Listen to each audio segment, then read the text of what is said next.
Welcome to the Get Your Ass Up podcast. I'm Tony, the closer. I'm here to inspire and motivate you to never give up on your dreams. As a former NFL athlete who overcame personal setbacks like going to jail and bankruptcy, I turned my life around to become one of the top salesmen in the world.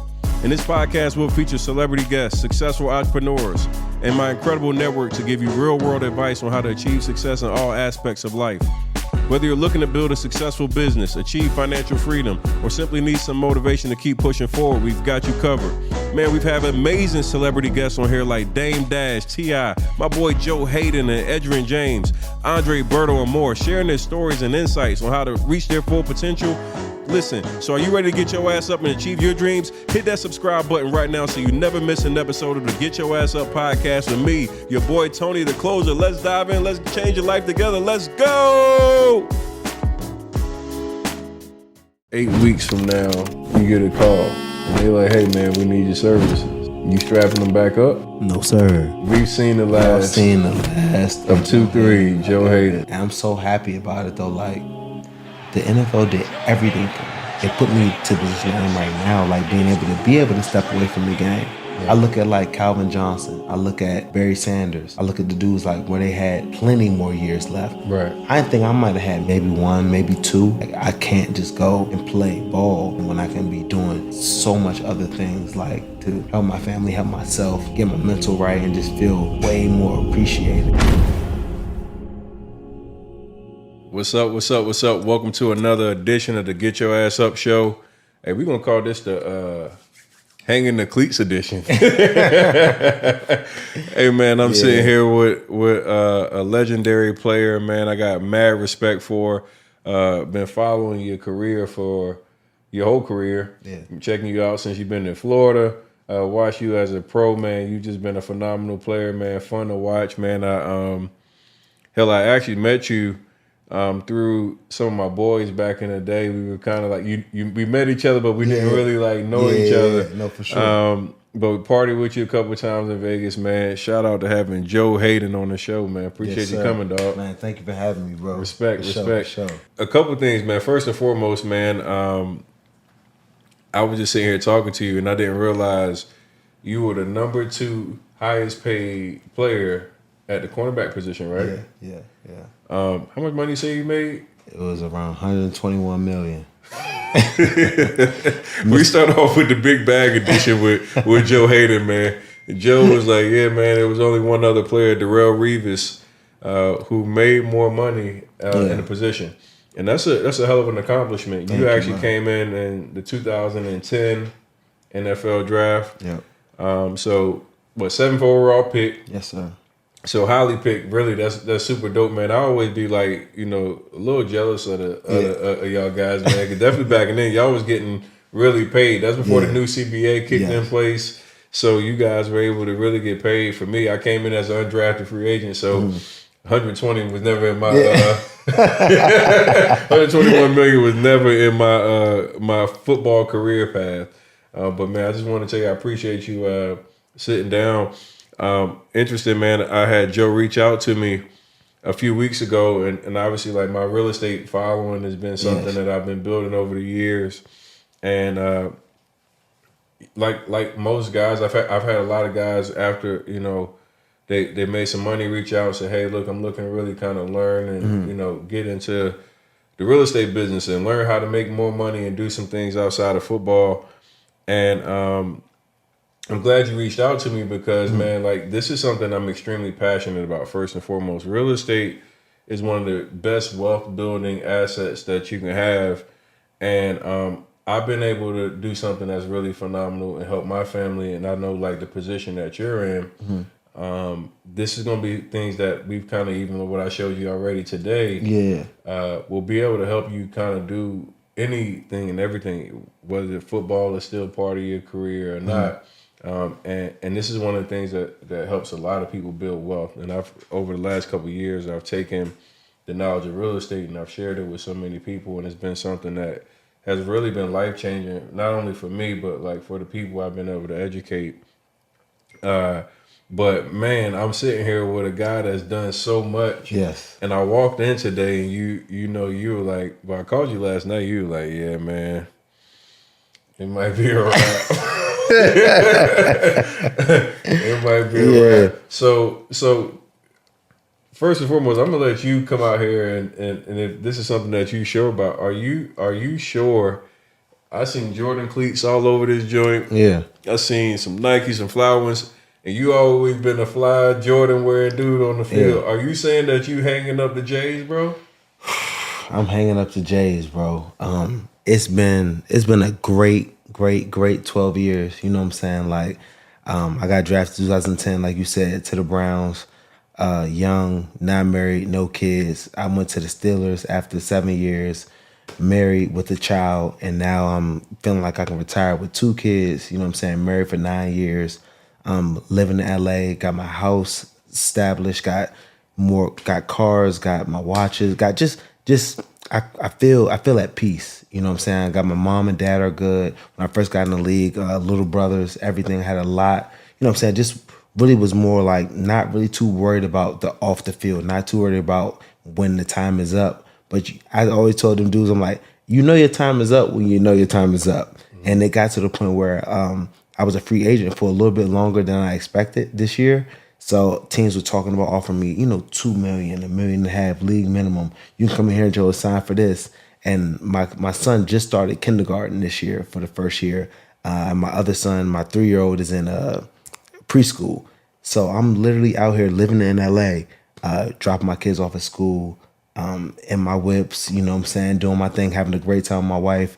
And picked up golf big time, so golfing with all my boys. I'm like, for $2 million, it's not really going to change my lifestyle. I love the game to death. I feel happy, and I can walk away, clean mind, great body, 2 good kids, adorable wife, and I can it's just this is another chapter. You know what I'm saying? I'm 33 years old, but it's just not the norm for everybody else to be able to play, go out there, beat your body up, go out there and you know what I'm saying? So yeah. I feel like they're like, Joe, you sure you're done? I'm like, I did a 12-year bid. I did a 12-year bid. I came out of this thing healthy, happy. I got a healthy family. My kids are good. And I want to start the next chapter. I want to start doing more things where I'm like, football is what I did, is not who I am. You know what I'm saying? Like, right. I'm a good dude. I'm a father. I'm a husband. I'm a brother. You know what I'm saying? I got a lot more things I want to do in my life. And I'm super excited about it, though. Man, I ain't gonna lie, man. Like, the fan in me, right? Every time I hear some of my favorite players say they're done, I'm like, nah, you still got some more in the tank, man. Talk to the fans for a minute, right? Because Joe Haden has a tremendous support. Like, you got a lot of fans that have fallen in love with you over the years. Why now? Why not take that league minimum or whatever and continue to play? Is it the drive is gone? Is it football gone? Like, what? Why now? That's the real part that really hits me, kinda. It's I've done it. This is all I've known for so long. And when I got drafted by Cleveland, the city of Cleveland, I know they had so many. I played with a lot of different coaches, 2 different owners, different GMs. But the city of Cleveland showed me so much love. I was there with the Cavs, you know what I'm saying? Dan Gilbert is my man. He let me get in with StockX. I'm a part owner of StockX. So just being able to have relationships, doing business deals, doing things like that. And when I first got to Cleveland, that was fucking amazing. I will never forget Cleveland. Cleveland is that's home. Then I kind of understood the business perspective of it because I was making good money with Cleveland. And then they said I was getting hurt a little bit. So I got released. After my 7th year, I thought I was only gonna play for the Cleveland Browns. Literally my only spot. I go to the Steelers. Love the Steelers, the organization, Coach Tomlin, the Rooneys treat me like a pro. Antonio Brown's there, Le'Veon Bell's there, Big Ben's there. T.J. Watt just got drafted. So go to another great football team. I'm out there and I'm playing. I'm loving the game and I'm doing what I got to do. But at the same time, it's like the longer and longer I play, the more and more it's not as easy to wake up every day. You know what I'm saying? I have my trainers, I have my PTs. I started making sure I took care of my body and everything like that. But I worked so hard to get to a point where I have financially stable. You know what I'm saying? So when it got to the point where I was after my 12th year, after my last extension with the Steelers, and teams were talking to me about $1.5 million, sign for league minimum, or come sign practice squad for 2 weeks, or anything like that. I'm like, at the end of the day, like, I was in California. I was living in California. I was training in California. I was taking my kids to school. I was taking my sons to golfing lessons with me, hanging out with my wife more often. We're just doing just normal things. And I'm like, the money isn't really what it's about anymore. The love, I love the game, but like, I want to walk out of this thing with my whole head good, with my legs, with my body, being able to be a father to my sons. You know what I'm saying? Being able to be present with my wife and not have anything that really stressed me. I'm like, what is life really about? You know what I'm saying? Is $2 million after I make $1 million for sure. But it sounds crazy saying it to other people, but I've been in the league for 12 years, fortunate enough to be blessed enough to do a job that's not really a job, something I love to do. Right. But when I get to 12 years going into 13, I'm like, I'm not the 18, I'm not the 21-year-old dude when I first got in. You know what I'm saying? I'm not the 25-year-old dude when I first got in. I'm 12 years in, I'm dropping my kids off at school now, and now it's like it's another chapter. Right. First chapter, young dude going to college. Second chapter, whole NFL league. I got 2 more chapters left, and I feel like I got another chapter of business-wise, dad-wise, just figuring out what I really want to do after running up against people. I'm like, I looked at the games last week, and I'm like this, I don't want to guard Jamar Chase right now. Like, literally, if you put me over there by myself, that's not something I'm interested in. You know what I'm saying? So I want to go out there, leave on my own terms. I feel like I gave football all I had, and I feel like if I would have come back right now, I feel like I was cheating the game. That's you said some real stuff there, man. And you made a couple points that I really want to unpack. One, first and foremost, is knowing your worth, right? Mm-hmm. You clearly know the value that you place upon happiness, your family, and even what you're willing to put your body on the line for. Let's talk about just your value and your worth. What's that mean to you? It means everything, man. I mean, my mom and dad, they did such a good job. I'm the oldest of 5 boys. I have 4 younger brothers. And the one thing of my parents, they did such a good job of, we weren't silver spooned, you know what I'm saying? We never went hungry, you know what I'm saying? But we weren't rich. So when I was going through high school, I was going through elementary school, middle school, and I'm the oldest of 5 boys, my mom and dad always made sure that we tried our hardest in sports and got good grades. So they never made us feel like we were adults as kids. So my whole entire youth was basically, I love football, I love basketball, and I make sure I get some good enough grades that I can play this. I think it's going to make me go to college for free. You know what I'm saying? My parents didn't have bread to pay for us to go to college. So we looked at football and basketball basically like a way to get out of the crib, out of Maryland, out of the city, and be able to go wherever you want to go, where they're going to be able to pay for you for college. Mm-hmm. And then you'll figure it out from there type stuff. So I always look at my mom and dad as being such a person where they were just I never had a job at McDonald's. I never had to clean anywhere. I just always balled out and made sure I got my grades. So when I ended up getting drafted, when I ended up going to University of Florida, it was a spot where my schools were free. So now what do you want to do? You know what I'm saying? I went there as a quarterback, and my mom and dad told me that maybe cornerback might be better after Urban Meyer. I was behind. You went as a quarterback? I went to Florida as a quarterback, and I got there behind Tim Tebow and Cam Newton. And I was like, this isn't going to work. So then I switched to wide receiver. I was behind Percy Harvin. And this Urban Meyer was like, look, Joe, if you want to start, he said, you have too much talent not to start for Florida. You can go to corner. I never played corner a day in my life. He said, you can go to corner and start. First day, true freshman. He said, if you don't like it, I'll switch you back to offense next year. I called my dad. My dad was like, son, there's not too many 5'11" cornerbacks in the NFL. If you want to make this a real life situation, try DB. Tried it, freshman All-American, and then I was like, fuck that. I'm gonna stay here and make this shit happen. So that was like, that's an interesting story, bro. Like, that's one thing I never knew is that you were actually a quarterback. Yes. And you came into the University of Florida as a quarterback? As a quarterback. So you were scouted and brought in to Florida to play quarterback. And Tim Tebow and Cam Newton were there. Tim Tebow and Cam Newton was there. I knew Tim Tebow was there because I was getting he was the freshman when I was in senior year. Mm-hmm. So I knew Tebow was there. Me and Cam played in the All-Star game together, East-West All-Star game. Before we went to Florida, we graduated high school early, so we were there in January. Our first day of school was when Florida beat Ohio State in the national championship. Oh, okay. So we kind of knew what was up, but I still was like, man, Mom, Dad, like I love competition. Let's go see what's up. Went there as a quarterback, switched that quickly because I'm like, I'm third string. I'm not even second string. It's not like I can get in quickly.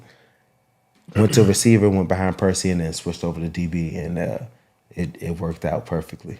Yo, that's super dope story, man, because I know just, following you, I've only associated you as the defensive back. Yeah. No clue that you actually played quarterback. We had to get some film from you. Bro, I got some good tape. I got great tape. Got great tape. Great tape. Great tape. That's what's up. So you at USF, right? No, it's not USF. UF. You're at UF, and you made the change to DB. Mm-hmm. You guys have been traditionally known for a powerhouse football team, SEC. Mm-hmm. What was it like transferring from quarterback to defensive back, and then having that type of, like, you in a very competitive conference? Yeah. What was that like for you for your first year? I mean, obviously you did well, but like, was it a big challenge to transfer over? I think it was a big challenge, but it made it a lot easier that I played quarterback. You know what I'm saying? You know route trees, you know route concepts. You kind of know what the offense is trying to do. Right. So defensive playbooks are a lot easier than offensive playbooks. I could just put it like that. Offense is so much more going on. Defense, you got cover 2, you got cover 3, you got cover 4, you got 0, you got certain different. You mix it up with blitzes and packages, but offense is a whole lot of more stuff going on. Like defense is a little easier to learn. Yeah. I think it's harder physically to cover AJ Green, Julio Jones, Percy Harvin while I'm going backwards, and I might not know their play. You know what I'm saying? So I think that's the biggest part is physically it's a lot harder on defense, but mentally defense is a lot easier because you just have to understand the concepts, understand your defensive calls, and then when you start getting good at it is when you start studying that tape and you know what the offensive dudes are going to do before they do it. That's what changes the whole game. I'm still tripping, man. Like, that's a dope Joe Haden story. Bro played quarterback. Bro, I was nice at quarterback. That's crazy. Like, I was going to go to UVA or Ohio State as a quarterback. UVA didn't take early graduates. And then between Ohio State and Florida, I ended up picking Florida because I wanted to go to a warm weather spot. I hear this accent, so you got to be a Baltimore guy. No, bro, I'm Maryland. I'm PG County. I'm PG County. You hear that. 2. I don't do the 2. Hey, look, my family's all like DC, PG County, all through there, man. I actually got a couple properties in DC, so okay. I grew up all through like DC, so I love the vibes there. But when I hear most of my people that play sports there, they're typically basketball. Mm-hmm. I ain't really known any like crazy, super talented quarterbacks coming out and going to UF. Yeah. Out of PG County. That's impressive. Like, high school did you go to? I went to Friendly High School in for Washington, Maryland. All right, but and what was that like as far as like, did you guys states or whatever? How did you get Florida on all these teams on your radar? So it was crazy because me and my brothers and my dad, he was our trainer. So he had us going to all of those underclassmen combines. We went to the Nike Tech. So long story short, my brother, he was first in the Spark rating in the nation, and I was second in Spark rating. Like, bro, my brother, he was Josh Haden. He went to running back for Boston College. This dude, he bench pressed 185. He's in the 10th. I'm in the 11th. 185, 45 times. Ran a 4.40. Had a 39, 40-inch vertical jump. And me, I did it 40 times. Ran a 4.4. Had like a 40-inch vertical. So me and my brother were literally the top 2 Spark ratings in the country when we were in. I was in 11th. He was in 10th. So that got us just the crazy offers. You know what I'm saying? Numbers were good. Like, I had the Maryland State passer rating for my senior year. I threw for 40 touchdowns and ran for 12. Like, was throwing up bonker numbers. So I had Florida was recruiting me crazy. After my sophomore year, I had like Rutgers, North Carolina. Thing that was crazy, my junior year, Florida offered me before Maryland offered me. Yeah. So I like had a bunch of I had like probably 45 offers my senior year, my junior year actually, and I always loved Florida. I wanted to go somewhere that was warm and had a good basketball team and football team. So that was the spot. Speaking of that, I just had Edgerrin James on my podcast the other day, and we were having the conversation of HBCUs and like how a lot of like Deion right now, Deion Sanders, Coach Prime has really gotten the HBCUs and made it more popular for top talent. Yeah. To consider HBCUs and not go to some of the bigger colleges that we typically have been associated with. Would you have ever considered going to a HBCU coming from PG and knowing like it would have been a little bit harder road for you? I think back in the day, I don't know if I would have.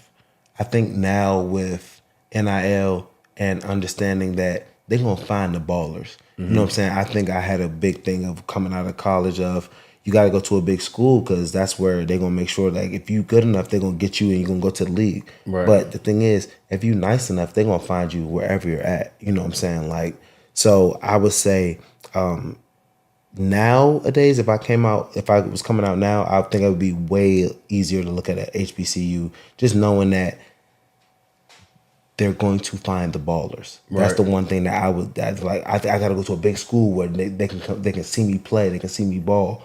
At the same time, like they're gonna find if you're blessed and you're talented and you got now like with Deion, they're bringing so much more. Pro scouts are coming to all of these HBCU games now. I don't think before I went there they weren't showing up to all of the games. They weren't. You know what I'm saying? Yeah. So like now it's just more of a grand stage, and now with literally, I tell you, with social media and stuff being open, where anybody can click up on their phone and see all HBCU games. They can see all the different players that are performing at such high levels. It makes it a lot easier than back in the day when you're like, no, I got to go where we get in the TV, where CBS is going to be watching all the Gator games. You know what I'm saying? That was one of my things. I played at Winston-Salem State University, HBCU, and I came out in 2005, 2006. I was in the 06 draft. Me and Mojo Jones Drew. Maurice Jones Drew. We had same agents and all that. But it was interesting, like how even like Maurice being from UCLA, I'm coming from a D2 school. Like there was no level of respect. Yeah, you know how disrespectful that little short motherfucker talked to me all the time. No, I can only imagine. Man, you ain't even in the conversation. Like super dismissive. Like you just don't get no type of respect. And then we would get on the field, and then we were doing 1-on-1s and shit. And he's kind of like, "Oh, this bitch can play a little bit." He's really nice. Yeah, but what I realized coming out of a D2 school is that you don't get that respect. Most people look at you and be like, "Man, if you didn't play at the upper, did you go to Bama? Schools, did you go to Florida? Yeah. Did you go to like LSU? Right. Like they just, and the thing is like the locker rooms, all they do. There's a real big college pride in all the NFL locker rooms. So they like whatever their team. If your team is balling, Alabama. You know what I'm saying? Like they just like walking through the locker room like, man, you went to Alabama, but you ain't that good. I'm better than you, and you went to Alabama. Like a lot of my dudes that are D2, like it doesn't matter. That was one of my experiences. So Seattle signed me as an undrafted free agent, and at the time, this is back when USC and all those guys used to be, they had Reggie and all those guys. Yeah. And I go into the locker room, and it was guys that played at like USC and shit like that. And I'm like, bro, you're not even like that. Yeah, no, for sure. You're not Reggie Bush. So. You know what I'm saying? Like, everybody, I went to school with Reggie, but you're not Reggie. Right. And that's fine. There's other dudes you're going to get your ass out of here. But that piece right now has been something that's been very contentious for a lot of people. It's like, hey, would you go to a Division II HBCU school, whatever? And I'm glad that Prime has now put a spotlight on HBCUs. He's got the number one player. Man, that's crazy. And that's huge. But that's the part where like he knows he's going to snap HBCU and he's going to be able to go high in the draft because you're one of the best players in the country, period. No matter who you are. They see you there now because you at the SBCU. You might be snapping a little. You might go a little crazier. Yeah. You know, but at the end of the day, you're a baller. You're a ball player. Do you think like in a situation like that where you know, obviously it's different times now, but like for somebody like you know, you came out, you were top 7 draft pick. Do you feel like you would have had the confidence to even consider going to a you know, HBCU, knowing like potentially your draft stock would have been completely different? I'm not gonna lie to you. I don't think I would have. I'm not gonna lie to you. I don't think I would have. I think I still would have probably went to a SEC school or like a Big Ten school. And I just got to be honest. You know what I'm saying? Like I wish it were different, but I feel like the competition that you have though when you're playing against the Alabamas and LSU's, and like when I'm in SEC, I'm like this. I kind of want to go against the best of the best. You know what I'm saying? So not in a way like he's gonna go there, and I'm no disrespect. I hate to like say what I'm saying. What I'm saying is like I'm going against, you know what I'm saying, going to HBCU. But I'm like, for me, where I was at, and now if it was this position right now, I don't know. It's getting closer. You know what I'm saying? I'm loving the fact that my man went to Deion school, the number 1 player in the nation. He's going to probably be top 5 pick in the draft. I want that to happen. It needs to happen. Yeah. Because it should not happen. If he was at LSU, he'd be top 5 pick. You know what I'm saying? You see the dude. He's offense, defense. He's the best receiver out there, and he's the best corner.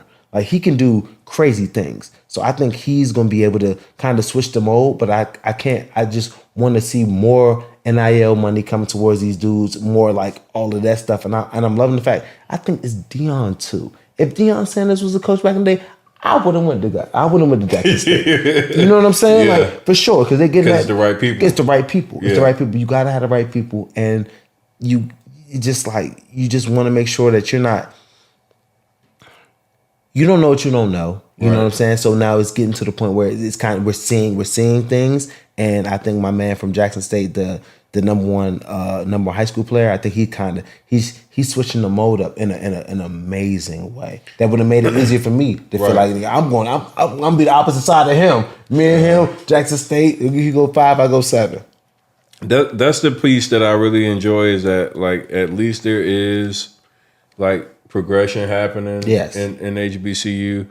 Man, I can just remember for me personally, man, I'm at Winston-Salem State. We're like equipment trash, weight room trash. I was actually going to Wake Forest University to do my off season and all my workouts. Damn. Because they actually had facilities where, you know, we were like so limited in what the facility structure was. We didn't have like a true strength and conditioning coach. Yeah. There was a weight room there, but it was like more like a weight room that was designed for like almost prison. Like it was like we called it the dungeon, right? Damn. So when I went over to Wake, shout out to Ethan Reeve, he was a strength coach there, man. He just like opened the door for me. That's what changed the player that I was. Because I realized for me to be able to try to get to where I wanted to go, I was going to have to do something a little bit outside of the box because of like the situation. You go into a place that's understaffed. They don't have all the resources. They don't have the meal plans. They don't have the structure. And I was like always thinking big picture. I wanted to make it big time. So I was like, hey, I want to put myself in the best possible position to get the best training, get access. Yeah. So I was at Wake. And I realized pretty quickly like the difference in like what a program with the structure was looking like and whatever. It was like night and day different. Yeah. And even like to when I did my pro day and everything else, it was at Wake Forest. When you think about like some of the stuff that you were able to do at UF, when you come out, and did you go for your full 4 years or did you come out early? Came out, I went did 3. 3 years. So you came out early. You guys, you know, on a pro day, you guys are going to have hundreds of scouts. You're going to have head coaches, owners, pro personnel directors, everybody coming up to see you. And then on, you know, stuff for us, like we got the area marketing scout. Oh no. we got Jeremiah, you know, he's coming out from, you know, he's just the guy they send off, you know, to go do his groundwork. So I always look at like what I see now with the structure, and I'm really proud of seeing somebody like Coach Prime take and put an emphasis on, hey, let's spotlight HBCUs, let's spotlight big names going to places that they typically didn't go. But I know back in the day, there's no way in the hell that I would have chose HBCU if I had the option of going to a predominantly white university. Like it just wouldn't have happened. The opportunity for spotlight TV, etc. It's significant. Yeah. What was some like at Florida, like you guys didn't have NIL or any of that shit going on at the time, but I know y'all had your own private NIL. Hey, let me get a second. I gotta go to the bathroom. You at UF, man, and you come out here, you switch from quarterback to cornerback, defensive back, and you light it up. What was it like just being in the atmosphere of UF, man? You guys have like an amazing fan base. Like I always wanted to play in one of those big ass, like you got the, y'all going crazy, the swamp. It's honestly unbelievable, bro. So I went from Florida. I went from a high school playing quarterback to Florida, and I just always wanted to play against the best, bro. Like I told my dad, he started training me. We started lifting weights, me and my brother, at the 7th grade. So when the combine, when all of like the spark ratings and everything was going on, like me and my brother, we just was ready to like get scholarships, go to school, and compete. My dad always kept us competing because like my brother right under me, Josh Haden, he went to Boston College, played running back. This dude was literally, we're the same age for 10 days. We're not even a whole year apart. So the competition that we always had, just trying to make sure who lifts faster, who lifts more, whose 40s faster, who got the highest vertical. Like just calling my dad at work in the middle of the backyard, just going at it, like full pads, running, smack at each other, like boom. I'm like, man, your turn with the ball. Like I'm about to knock your head off. You know what I'm saying? Like that in-house competition that I had with my brother, that was literally, he was number 1 spark rating in the nation. I was number 2. You got somebody next to you that's like really not letting you get complacent, not letting you think that you're sweet, you know what I'm saying? And then my dad too was always like, start scoring. I was nice when I was a young player, me and all my little brothers, but he never made us feel like never get complacent, like always, what do you need to work on? Like always was on coaching us up, never on some like when we score touchdowns.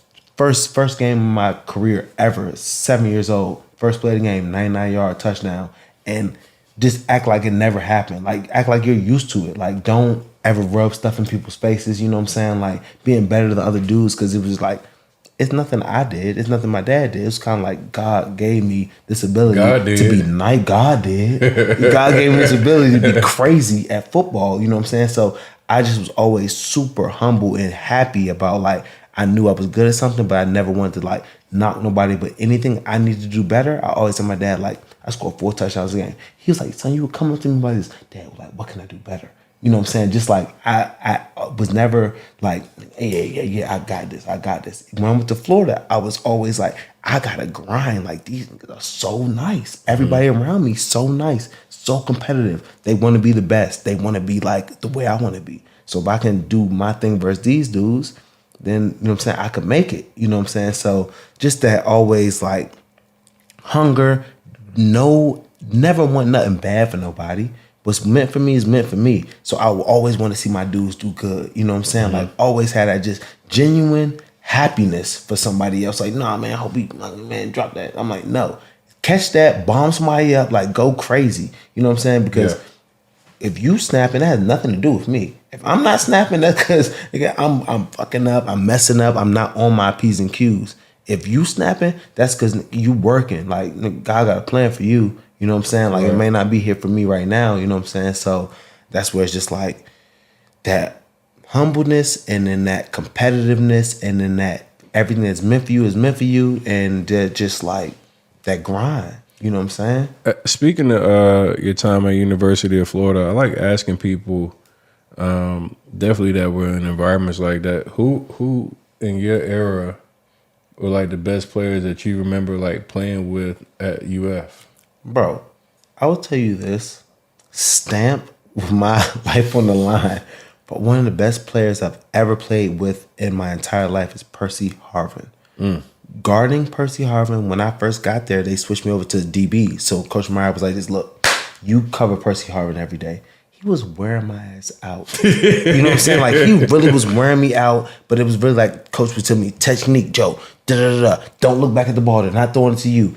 If you can cover Percy, you can cover anybody. I'm like this, all right, I hope so. Because this dude is routing me up, but like just getting into my bag and like just, man, boom, just me and him having competitive. We were just very competitive. Percy knew he was nice. Like, everybody knew Percy was the best player. And then you got the new corner. Like, I'm about to be starting, but now, like, Percy, you're crazy nice, but I'm going to try to make sure you don't catch the ball. You know what I'm saying? So that inside joint, like this, I know you, Percy, like, you're about to get drafted. So it happened like I was guarding him. Percy Harvin made me to the player I am today, honestly, as far as covering people. His junior year, he got drafted first round, left us. So it was my sophomore year. And then I had another year left at school. I'm like, man, I was covering Percy from my freshman year to like literally before I got drafted to all the way my sophomore year. Then he left. And like, I got a lot better. You know what I'm saying? Like, if I can cover Percy, I can do this NFL thing. Like, bro, what are we talking about? So then that's when I really, like, after Percy got drafted, after my sophomore year, I kind of knew, you know what I'm saying? Like, bro, I can be really nice in the NFL. All right, so in your time in Florida, who's like the top 5 Gators that you played with? Top 5 Gators I played with, I would go with Percy Harvin, Tim Tebow, put the Pouncey twins together. Yeah. Amber Hernandez, and maybe I would say Brandon Spikes. Oh, yeah. Yeah. Brandon Spikes or Janoris Jenkins. Brandon Spikes / Damn, Janoris Jenkins. Y'all had Jenkins. Janoris Jenkins. Yeah. Janoris was my other Janoris my other corner. We were strapping out there. Ooh. So we'll go Percy, Tebow, the Pounceys, Janoris / Spikes. Yeah. Y'all was loaded. Oh, we was dope. Ooh, y'all was loaded. Yeah.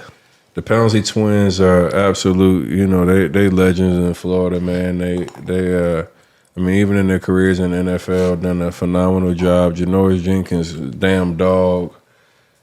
Wow. Spikes, dog. Carlos Dunlap.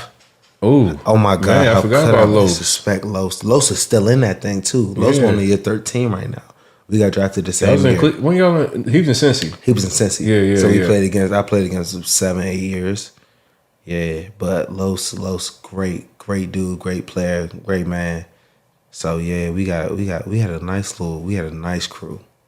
What like the SEC is known for being super competitive and like the Georgias, the Bamas, like Floridas, like you guys have had like some legendary battles. In the SEC, who would you say like was your toughest game and toughest opponents that you went against? I would say we had 2. It was Alabama and Georgia. Georgia, when they had Matthew Stafford, they had Noshawn Marino, they had AJ Green. It was 2000 and what was that? 2007 when they stormed the field on us, Georgia versus Florida, and they beat the brakes off of us. That was really, really bad. And then the next year, we stomped them 49-10. You know what I'm saying? Then we ended up winning the national championship that year. That was probably one of the best. My sophomore year at Florida was the best experience when we won the Natty. My junior year, we went undefeated all the way to the SEC championship. And Julio and Trent Richardson and Mark Ingram, they ran that bit down our throats. Yeah. And then we ended up not going to the Natty. And we went to play against Cincinnati in New Orleans. Spanked them up real nice. But we should have won back-to-back Natties. We won my sophomore year, we beat Oklahoma. In my junior year, if we'd have beat Bama in the SEC championship, we the won back-to-back natties. Yeah, you guys in Bama, y'all had some legendary battles, and Bama just, I swear, they seem to like always be in the mix. I mean, like every year. They get the best of the best. There's a couple players that you mentioned, man. You mentioned Aaron Hernandez. I hadn't heard people really talk about him in some time. And obviously, you know, he passed away, and we heard that whole story with him. Forget the off the field. As a player, I remember what he looked like in New England. Like, what was that like in just seeing him at UF as the player? Like, Aaron Hernandez, the player. And as a player, he changed. I feel like he was doing the same thing as like Travis Kelce right now, changing the tight end position where you can split him out as a wide receiver. He's a big wide receiver. Right. Where, you know what I'm saying? If you get him matched up versus safety, too slow. Matched up versus corner, too little. You know what I'm saying? Matched up versus linebacker, just no chance. So you got the dudes that really knows those routes, really know how to put their foot in the ground, and get skinny and make plays. So him on the football field was unbelievable. He would score touchdowns and punt the ball into the stands. Like he didn't care, and that was the part that made it like, bro, we were out there spikes, pick sixes, punting into the stands. Like, you know, when you got a team that's like you're just better than a lot of other dudes. You know what I'm saying? Like, and everybody's you in that bitch in practice competing. Like, bro, like, no, you're not better than me. But like, you got dudes that are like all first rounders going smack at each other. You know what I'm saying? So you're like this. If we can do this in college, when I get to the league, it's nothing different. You know what I'm saying? You playing. I was guarding Julio Jones one week, AJ Green the next week, Percy Harvin in practice.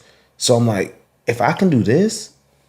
That's the dudes I'm covering. I'm covering AJ in Cincinnati. I'm covering Julio in Atlanta. Right. You know what I'm saying? Like the number ones. So like, bro, you got number one receivers that you're playing against you consistently in the SEC. So if you can tighten up, you know what I'm saying, handle business here, then you're going to meet them dudes on the top. You know what I'm saying? So it was all nothing but love and respect. Because I'm like, bro, Trent Richardson, bro, Mark Ingram, all of you dudes, we're going to see you on the other side. Because like it's loaded in the SEC. So if we don't win, hopefully y'all win, but like I'm gonna see y'all, you know what I'm saying, playing with Atlanta, playing with the Browns, playing with Cincinnati, playing with, you know what I'm saying, we're gonna be in the league together. You came, you know, drafted, highly touted, you become the number one corner, so now you get the job of getting the number one guy. Right? What's that like, the pressure of being the number one corner? And you know how it is, man. If you have one bad game, you've been exposed. Like you're trash. You know. What's the mindset for a defensive back when you know, like, every week you're guarding the number one player, and we just saw last week where NFL season kicked off and Jalen Ramsey, you know, he had a bad game. He had a game where, you know, Diggs had a damn near perfect game, and everybody immediately goes, oh, you know, he's not as good as he used to be, or he's trash or whatever. What's the mindset that you have to have as far as an elite corner to know that you're matching up against the best player on the other team week in and week out, and that expectation of you just shutting somebody flat down? I say the thing is you got to have never get too high, never get too low. When you're covering these dudes, like each week, you know what it is. You're guarding these. It's the offensive game. It's meant for quarterbacks not to get hit below their knees or get touched crazy. It's meant for after 5 yards, you cannot touch a wide receiver. So when I first got in the league 12 years ago, it was more, coaches taught us you can grab low. You can like jam up the receiver crazy. So now when I started playing with Coach Tomlin, when I went to the Steelers, Coach T's like this, listen, the game is built to score points. You know what I'm saying? So now use your feet. Use your route reading shit. Use your film study. So like, don't get beat deep. Don't get beat for the fade. Make sure if anything happens, you let the ball come back. The receiver's coming back to the quarterback, and you can make a tackle. So it's like each play, when you can cover somebody for 67 plays, they don't throw it your way. They don't do nothing. You can hit with one double move. Everybody looks like you like a bum. You got to look at it like this. End of the day, coaches and people in the eye in the sky, that shit don't lie. So when you go back to your tape and you go back to your film study, what did we talk about? Is this something where I should have got hit, or is this something where that's me? I messed up. Right. You know what I'm saying? Being able to keep yourself accountable and being able to have people around you that know, like, what type of game's going on. You can't just sit up there like back in the day and just literally jam the dudes and like grab them on the line. You're going to get flagged. If you touch them past 5 yards, you're going to get flagged. Right. So like just coming to the realization as a DB like this, look, it makes no sense for me to think that they're not going to catch nothing. If I think that, if I'm trying to cover everything, I'm covering nothing. So I could be like, all right, bet. In these situations, boom, he's going to get 2 yard joint, a slant, whatever, catch and tackle. Not going to hit me with a double move. It's 3rd and 10. He's not going to get 10. You know what I'm saying? Let the ball get caught in front of me. Come and make a tackle at 5 yards. You know what I'm saying? Right. So just situational awareness, knowing what defense you're in, and then being able to understand like you're not going to make every play, but like those 3rd downs, those 3rd and 6s, 3rd and 7s, 3rd and shorts, any of those, know their route and know like when you can be able to like, if you're in too high, you can jump everything. You got a safety covering your back. Talk to me. If this nigga runs a slant, I'm jumping it. I'm play off, acting like quarterback don't know. I don't know what's going on. And if he runs a slant, I'm going to jump it as fast as I can.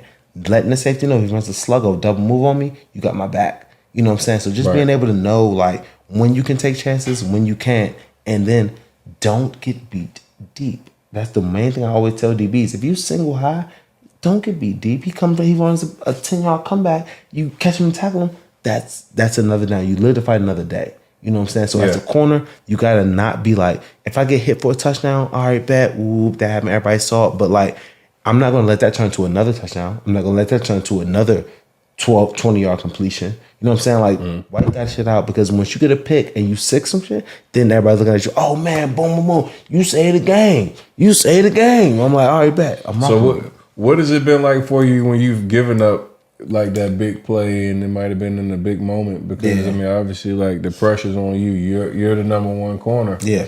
Like, is that something that keeps you up at night? Like, you know, maybe you had a game where you gave up a big play or something like that. How easy is it for you to let it go and go to the next game or the next week? It's not. It's easier said than done. It means a lot to me because I would always want to be the best. I never want anybody to ever look at the game and be like this, man, I think Joe trash. Like, that was something that always kind of kept me going, because I'm like, I love the game. I know I'm nice. And I don't want to ever have anybody able to look at the game and be like this, he's trash. You know what I'm saying? So that's something that kind of will always like not affect me a little bit. But when I was talking about understanding what's going on, understanding that you can't win every one of these joints. So I would say, like, depending, it'll take me like during the game, I'm able to wash it out quickly while I'm there. You know what I'm saying? While I'm playing, that play happened, man, I'm gonna get a book the next one. Like, I ain't tripping, lock in. But when I leave the game and when I go home, like, you know what I'm saying? It'll hit me for a little bit, but I got to the point where I'm like, Joe, what did you do wrong? Like, was it just a good catch, good throw, good defense? You know what I'm saying? Like, sometimes you got this dude, they get paid too. Right. That's what I like to say. Like, there's no reason the quarterback making $50 million, that receiver making $30 million, and your ass making 12. Okay, because they worked it out on your ass and they fucking caught it the right way. Okay, man, I'm trying my hardest. You know what I'm saying? So it's not like a effort thing, but it's more like all right, bet. Like, what can I do to make sure I'm a little more aware, but more like not like I'm man, Joe, come on, like, tighten up. You got to do. But I'm like, I'm locked in. I came in this joint. I studied everything I could. I did everything I could. But like, sometimes a better pass and catch. It beats a better defense. You know what I'm saying? What receiver, you know, you were lining up against and you were like, man, fuck. I ain't gonna lie to you. When I was in Cleveland, I didn't give a fuck who you were. You know what I'm saying? Like, I was like, my job, my coach would always tell me, Joe, you're going to follow the best receiver. I was like, all right, bet. He was like, that's where you get paid the big bucks. So that kind of really hit me when I was young in the league. Like, man, I don't give a fuck who you are. So, like, Calvin Johnson, I would tell you, they gave me Calvin Johnson by myself. I'm 5'11", 190. Calvin Johnson by himself, he's 6'5", 240. Running the same speed as me, a little bit higher vertical. Antonio Brown, I'm there. We got drafted the same year. Antonio Brown / Mike Wallace / Emmanuel Sanders. The whole fucking Steelers unit. Like, you know, I had to go over there to cover them. AJ Green the next year. You know what I'm saying? So it was like a position where the Browns were like, Joe, you're our number one pick, and we're going to pay you like such, but you're going to have to go out there, bitch, and handle your business. Like, cover these dudes. And for me, I'm like this. I want to be Darrelle Revis. I want to be Deion Sanders. They don't ask questions about none of that stuff. They go out that motherfucker and like, that's number one. I'm number one. So I'm going to cover these dudes. They're going to get off of me maybe once in a while, but like in my mind, I'm thinking I'm holding everybody under 30. Mm-hmm. Everybody under 30 yards, no matter who you are. That was your goal going into the game. My goal, everybody under 30. Everybody under 30. You might have 5 catches for under 30 yards. Like you might catch a little 5-yard, like 4 or 5 yard joints. I'm cool. That's not hurting anything. I didn't help us lose. Mm-hmm. I kept this motherfucker on 20 yards, no tutties. Under 30 yards, no touchdowns. What was it like being in Cleveland? Like, excuse me. What was it like being in Cleveland? You guys had,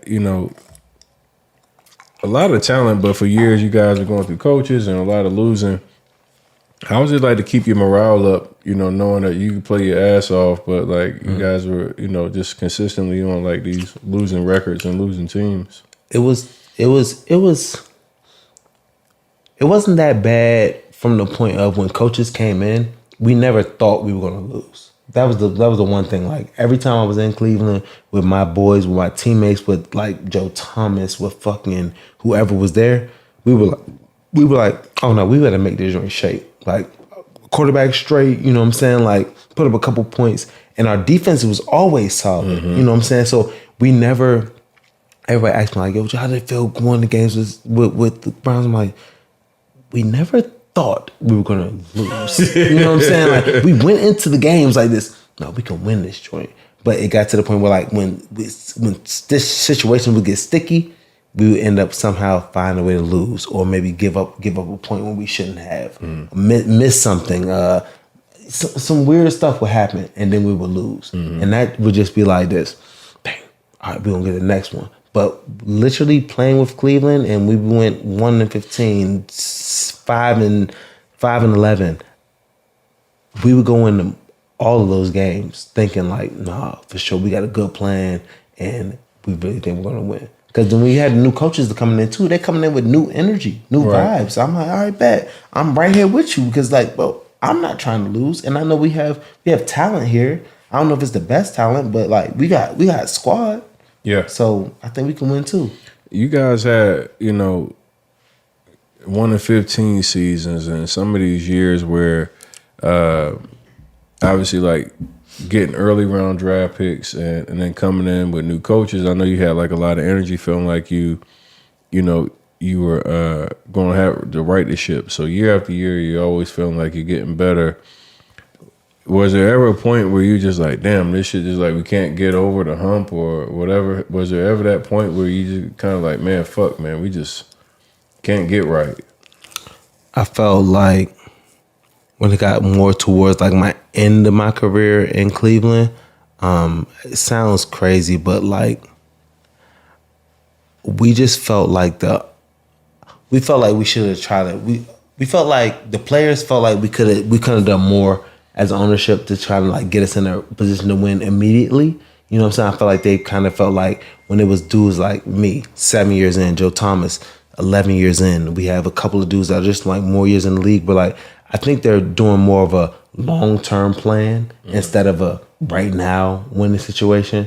So that was kind of like was one of the things that kind of like it's like, well, this is a little weird, and this is where I was kind of wanting to leave and go to like figure out a new situation because I felt like they were like, all right, we have time, new ownership, we're gonna get a lot of draft picks and we're gonna do a lot of this, and I'm like this. I mean, I'm in my prime right now. I'm trying to win right now.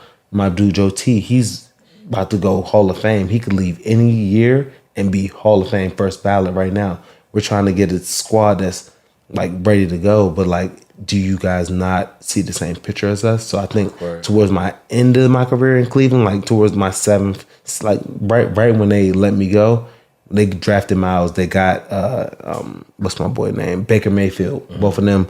So I'm like, all right, bet for sure. I think they're trying to get a new bigger picture, hopefully. But 2 years before that, it was like we don't have. Y'all aren't trying to. We really don't feel like you're trying to win as much as we are. Y'all one of the things I do respect about Cleveland is the fan base is unbelievable. The dog pound is crazy. Yes. Yes. Like Cleveland sports just like loves like that blue collar, hardworking player. You guys had, obviously the Cleveland Cavaliers who were putting all kind of pressure on you guys to be successful because they were winning. Yeah. LeBron had the city going crazy. When you look at like the vibe in Cleveland, sports particularly, did the pressure mount on your organization? Do you feel like, man, like the city's like watching one team win? Did you feel any of that heat? I felt like what happened with me, honestly, was when I first got drafted there, Bron left at the same time. So we passed in the air. I landed in Cleveland. He landed in Miami. So he did 4 years in Miami. And then my 5th year, I think in Cleveland, he came back. And that's when shit got real, honestly. Because, like, we understood, like, when Bron left, the Cavs were not as good. They drafted my boy Kyrie and Tristan. Those are my homeboys. I loved them to death. But it was like they didn't really have the team. So I got drafted there, and I love basketball. Like, I literally thought I was going to the NBA. Mm-hmm. So I got in touch with Dan Gilbert and everything. So I was going to all of the Cavs games. Courtside, Dan Gilbert, I keep putting him on because that's my man. He put me on with StockX, part owner, and would give me on all of the Cavs games, floor seats. You know what I'm saying? Free $99. We're gonna unpack that StockX in a second too. Oh my gosh, yeah. Bro! Floor seats for the Cavs. So I would always go to the games. I was dressed in as Anderson Varejao. Baron Davis was there, just putting a beard. I wear the jersey for Kyrie Irving, pants, everything. I would go in there fully uniform as a Cavalier to all of the games on courtside. Like, so Dan Gilbert was like, "Oh well, we got Joe. He's the top pick," and I was strapping. Had 6 picks my rookie year. So football went good for me when I played for the Browns my rookie year, but we still probably won like 4 games. Mm-hmm. But I had 6 picks, 22 pass breakups. You know what I'm saying? Like I was out there like literally like, I'm sorry guys, like I'm just gonna make sure it's not on me the reason why we lose. You know what I'm saying? Speaking of pass breakups, I know you mentioned to me earlier that you had how many pass breakups in your career? I think it's 156. 150 something. And where would that stack you up? I think it's like 10 all time. 10th all time. Yeah. So if you could catch, you would probably be like. If I could catch, then I could be goddamn first in picks. They said you. With the pass breakups, that means you can't catch. You can catch the worst. Yeah. If you could. I always attribute PBUs to no hands, man. You know. I seen you drop a couple, bro. I seen you make some plays, but I seen you drop a couple. I know for sure I drop at least 12 of them things, bro. That's embarrassing. How much money did you cost yourself by not catching those? Do you want me to tell you honestly? Yeah. At least 15 million. Yeah. Yeah, 15 million. Them picks bring you that extra chicken. Bruh, I'm telling you, real talk. Yeah. I'd have picked them bitches off. I don't know if I'd be right here right now. After the conversation, I might have played one more. Goddamn, got you a couple they would have gave me 11. Yeah, they'd have gave me 11. Last year, right? You're in Pittsburgh. I think it's kind of like it's funny times at the quarterback position right now in Pittsburgh. But it's some freaks out there too, man. Defensively, T.J. Watt. I just saw he got injured, but good Lord have mercy, like what a freak, man. You guys had like some special pieces on the defense. I want to ask you a couple questions. First, Mike Tomlin. Mm-hmm. I want to know like what was it like to play with Mike Tomlin, black coach. You know we know what we see online and on TV. Yeah. But just as a player, what was it like to be able to actually learn from Coach Tomlin and be able to be a part of their team with him? That man, Coach Tomlin, I promise you, I played with Urban Meyer. I played with some great coaches in college and in high school. In Cleveland, I played with a bunch of Eric Mangini, 6, 7 different coaches. You know what I'm saying? But in my heart of hearts, Coach Tomlin is the most relatable, most realist, most understanding coach I've ever had in my life. He's going to keep it 100 with you. The one thing players want is, coach, to be honest. Tell me where I stand. Don't just tell me like, yeah, this sounds good, and the next cut me. Coach T gonna say like this: look, this don't look right. If you don't change it, I'm going shopping. I'm going shopping means you about to get chopped. You about to get chopped, and I'm going to assign somebody else. You know what I'm saying, in your position. But you need that because you need to know, like, man, stop acting funny, stop acting complacent. So it will always be like the vets there: Cam Hayward, T.J. Watt, Minka Fitzpatrick. Minka's looking special. Oh my goodness, I'm man. telling you this right now. Wow. Minka Fitzpatrick. I literally, while we were sitting here, I was responding to text message from Minka. Me and Minka texting. I'm like, bro, you went crazy, bro. Keep doing your thing. Pick six, field goal blocks, everything. And the thing about Minka is football is his love. That's Did his the Miami passion. Dolphins fuck that one up or what? Miami, but that's, I mean, God. shit. I mean, yes, they did. Yes, they did. Yes, they did. Wow. 'Cause Minka, TJ, Cam Hayward, those three dudes are Hall of Fame players on the Steelers defense right now. Like no, I say that. I say first ballot where they need to be. Honestly, T.J. Watt. Hold on, man. That boy played one. That boy played one game. Hold on, dog. Did you just say Minka Fitzpatrick, T.J. Watt, and Hayward, all first ballot Hall of All Famers? first ballot Hall of Famers. Man, The only other all first ballot Hall of Famer I ever played with was Joe Thomas with the Cleveland Browns. That's He's the very only high first praise. ballot. He's the only first ballot Hall of Famer for sure. that's instantly. very high praise. These dudes are built differently. Wow. I'm trying to tell you. And they got hella more years. Cam Hayward, this is gonna be his 12th year, the same year I finished. He got at least 3 more years doing Cam Hayward things. TJ Watt is year 6, 5. Minka is year 5 now. And they started that joint the right way. I felt like these dudes, when I went there, they're built the right way. They don't care about the other dumb stuff. They just really go out that joint, and next thing you know, every game they're going to snap. They're going to get sacks. They're going to get picks. They're going to do their thing, and they're going to go back in the next day and rinse and repeat. You know what I'm saying? It's not like they're like, oh no, like yeah, that was good. They're not happy about how they performed. They still see the other plays like, nah, I could have did this, I could have did that. I'm like this.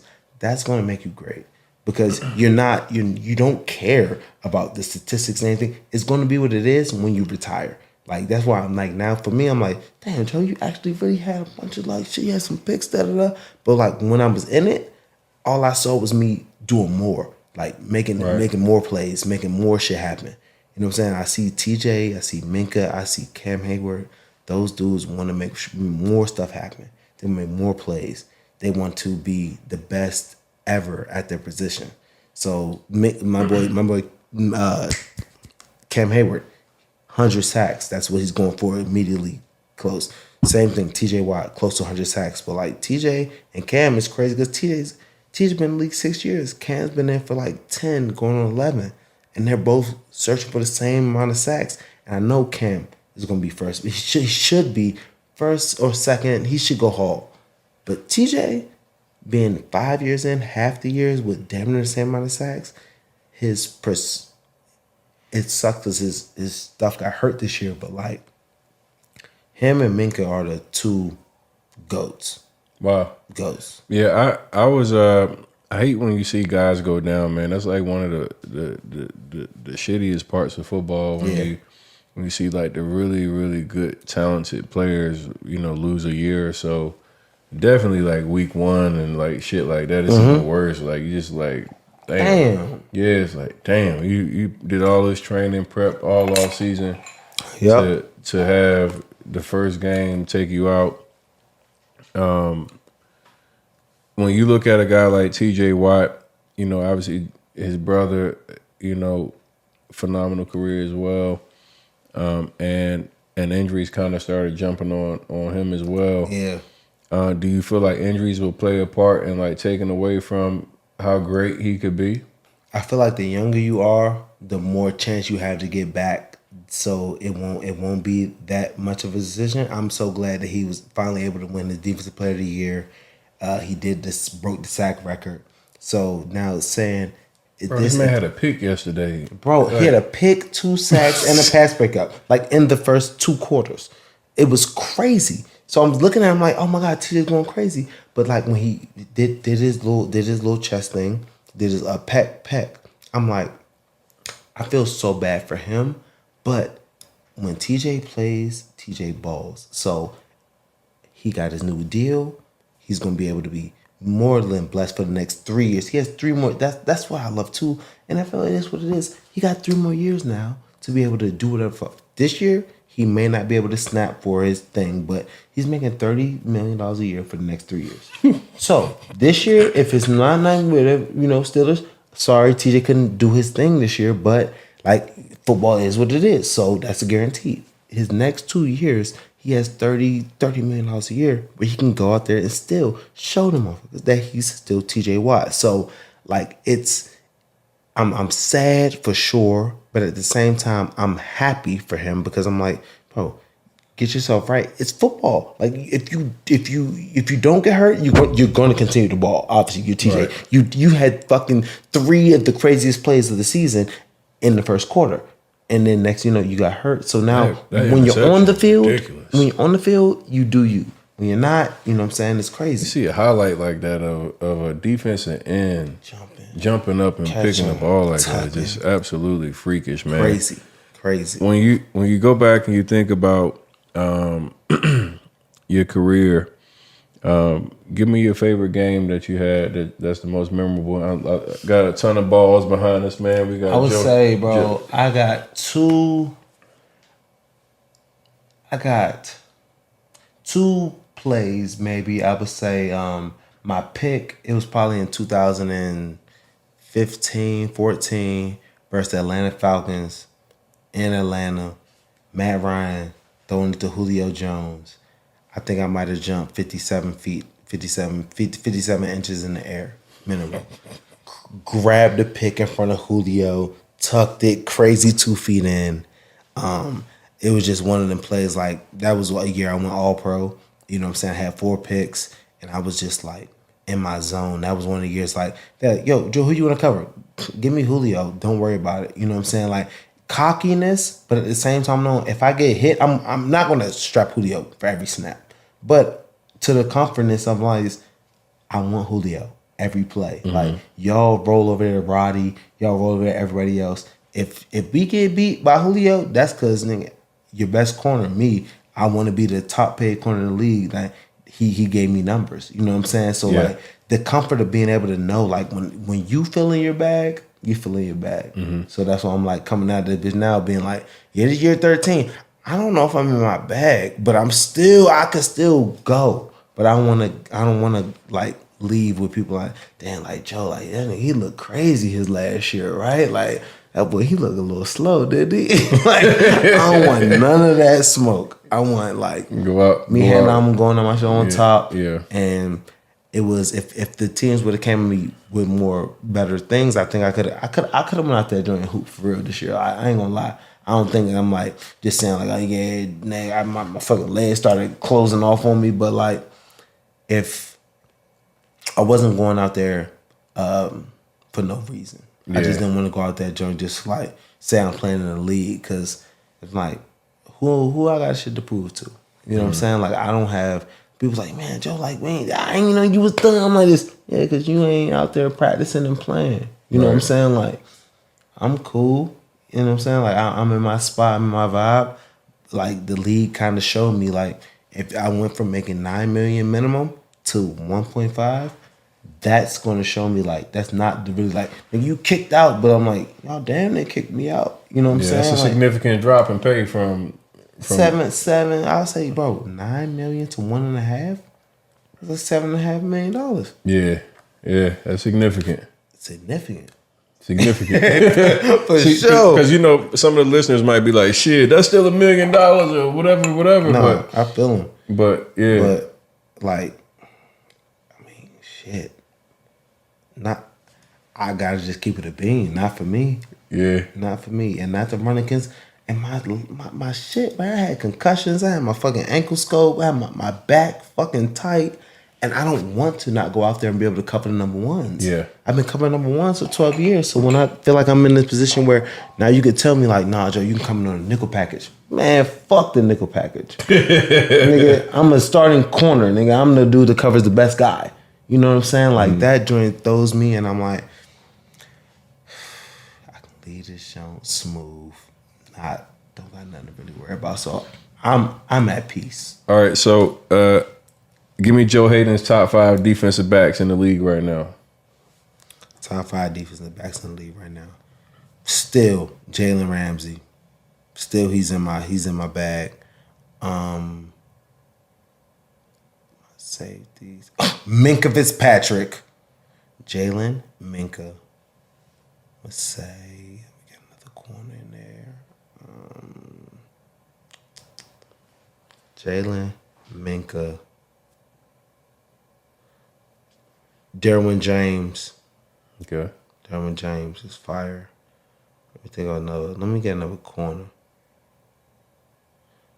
Who am I? I'm a big Slay fan. I love Darius Slay. Love Slay. He's more of an OG too. He's more of an OG. Hold on, I need another one. Who's my Denzel Ward? I love Denzel Ward also. I like Denzel Ward. That's a good one. I like Denzel. I need one more safety though that I'm fucking with. That was 5 DBs, but you give me one more safety. I need one more safety.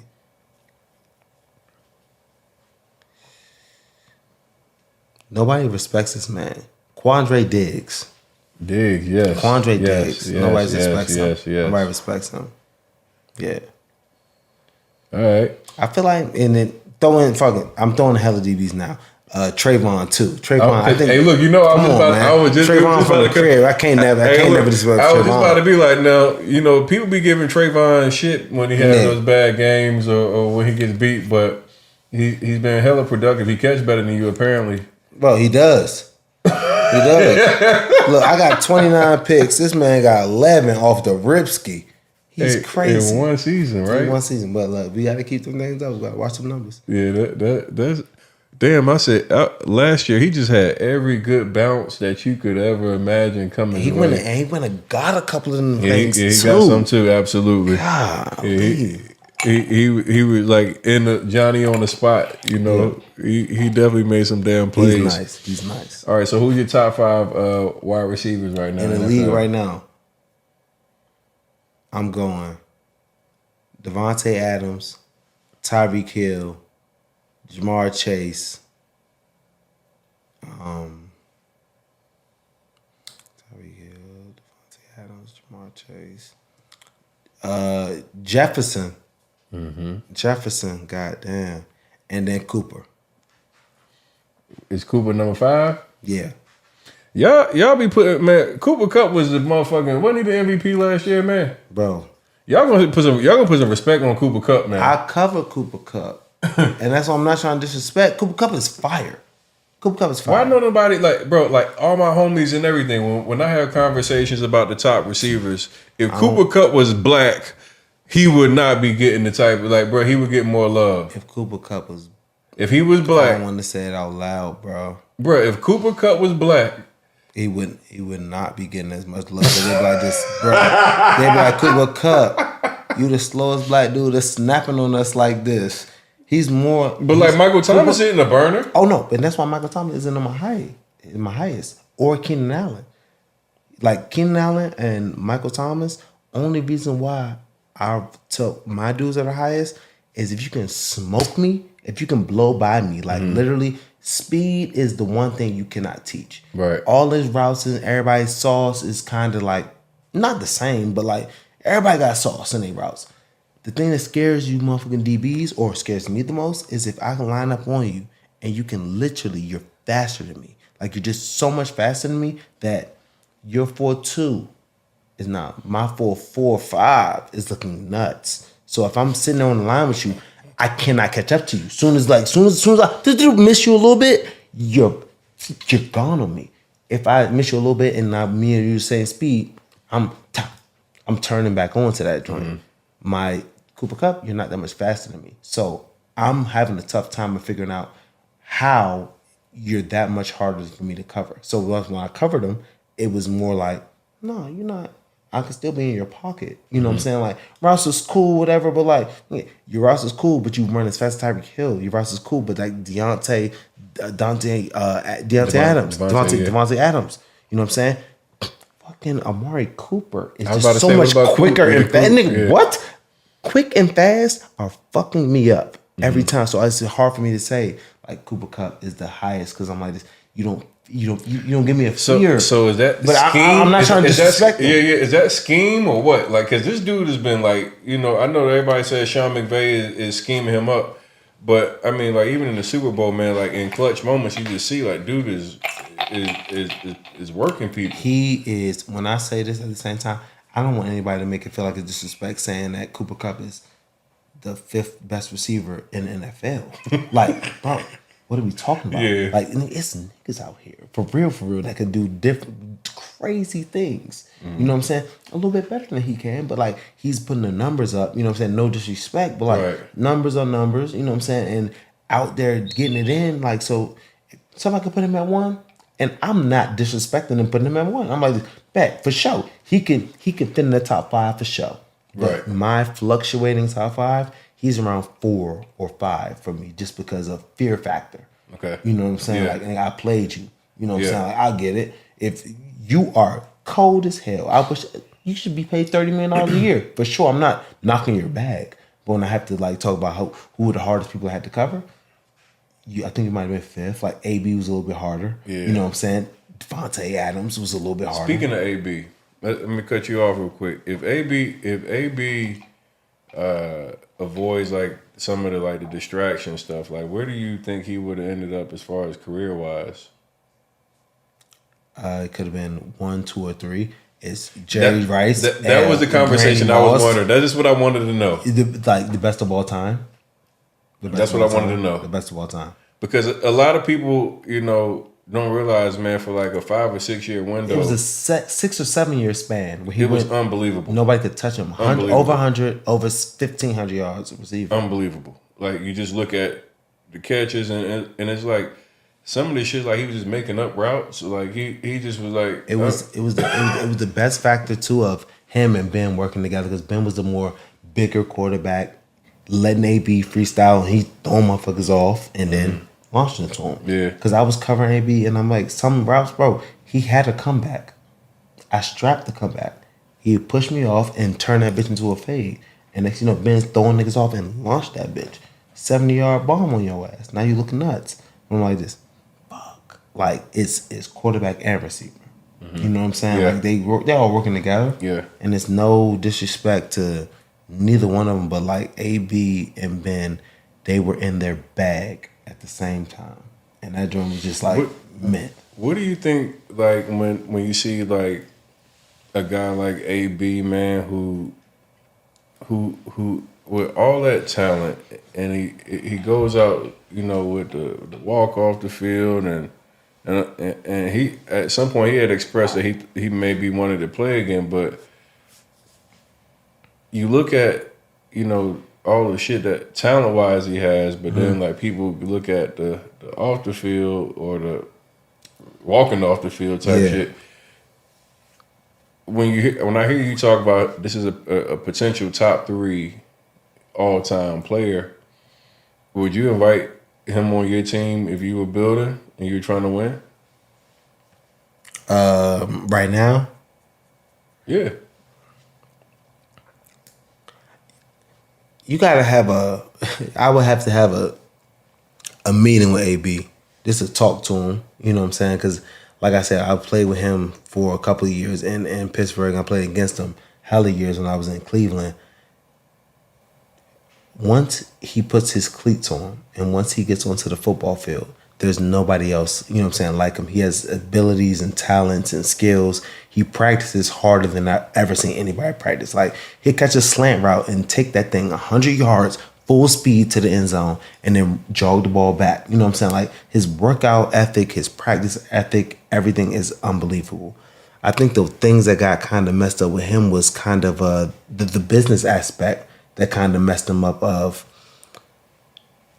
they treat AB2 so good in Pittsburgh. Coach Tomlin, that brings me back to him, of him being such a manager of personalities and letting everybody know everybody doesn't get treated the same. You know what I'm saying? Everybody isn't AB. When I got there, man, you're not AB. You know what I'm saying? AB's going to run back punt returns. AB's going to catch the ball. AB's going to do crazy things. Big Ben is the head of the franchise. Obviously, he doesn't have to do certain things that everybody else has to do. So, like, you understand that everybody's treated fairly. Everybody's not treated the same. You know what I'm saying? Right. So when you get to Pittsburgh, it's kind of a point where I was like, I made a couple Pro Bowls. My man Cam Hayward, he's made a couple Pro Bowls, and we weren't treated like Big Ben and or AB. But that is what it is. What are we talking about? Big Ben's been to 12 Pro Bowls, been to 2 Super Bowls. AB is AB. AB's been to like 9 Super Bowls, had 1,000 yards, 1,000 catches. So you see that of what's going on, but it's like, I think when you get a little too, I don't know how to say it, bro, but like, it's hard to, I don't know how to put it. I don't ever want to step on nobody's toes. Yeah, I get you. Yeah, these are my boys. Yeah. Fucking Ben is my man. He's crushed it, and the thing, Coach Tomlin did it the right way. Mm-hmm. So I'm saying, for me and my boys that understand, like, they treated me great.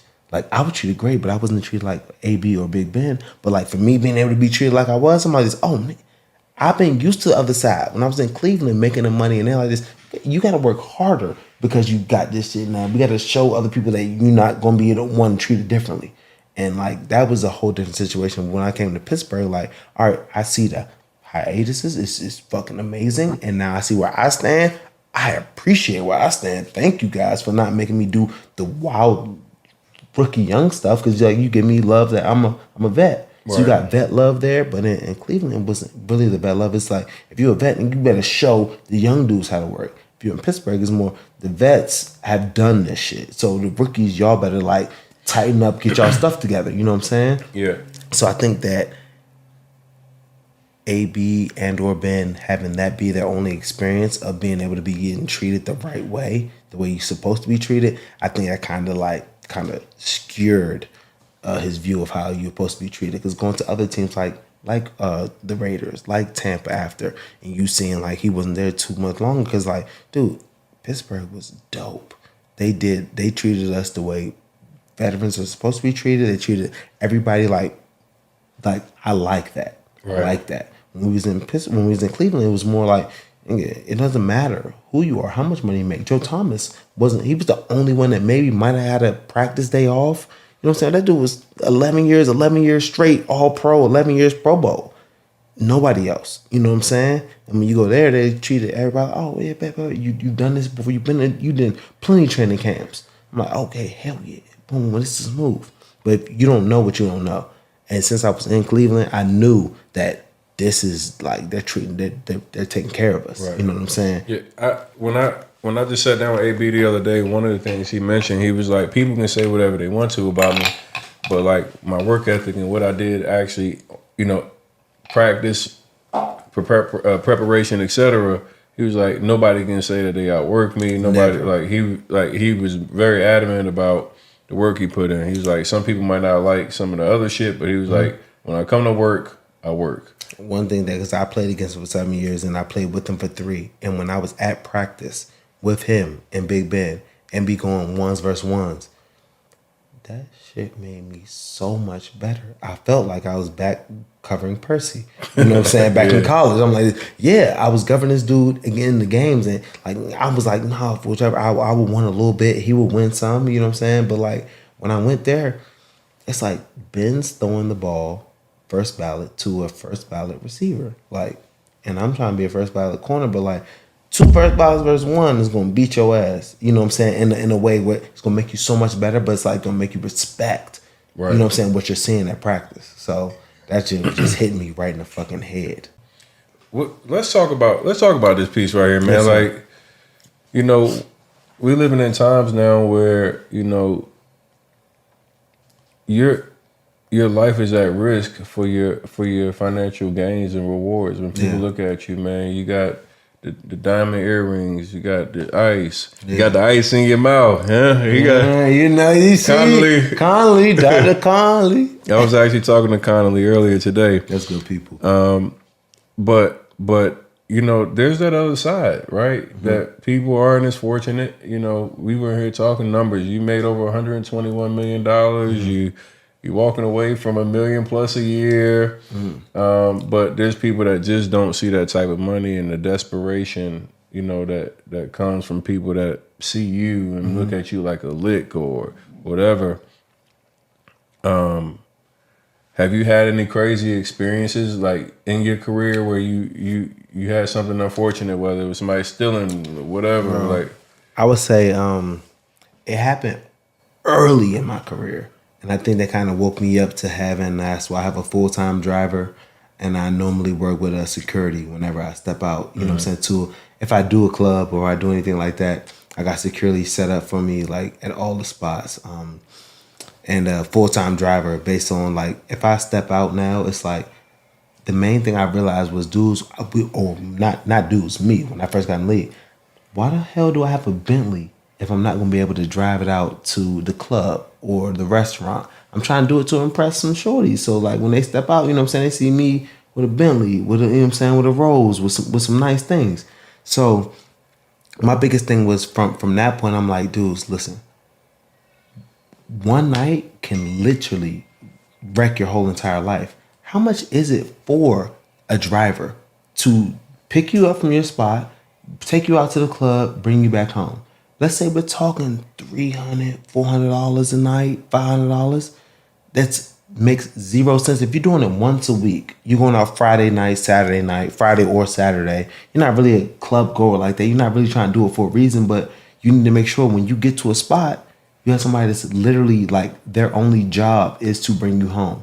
And when you're making this type of money in the NFL or way in the league, the worst case scenario would be you drive your shit in there and you're going to go in there, turn up, get some bottles, have a good time, and you getting out of the spot, going to your whip, you're going to look nuts.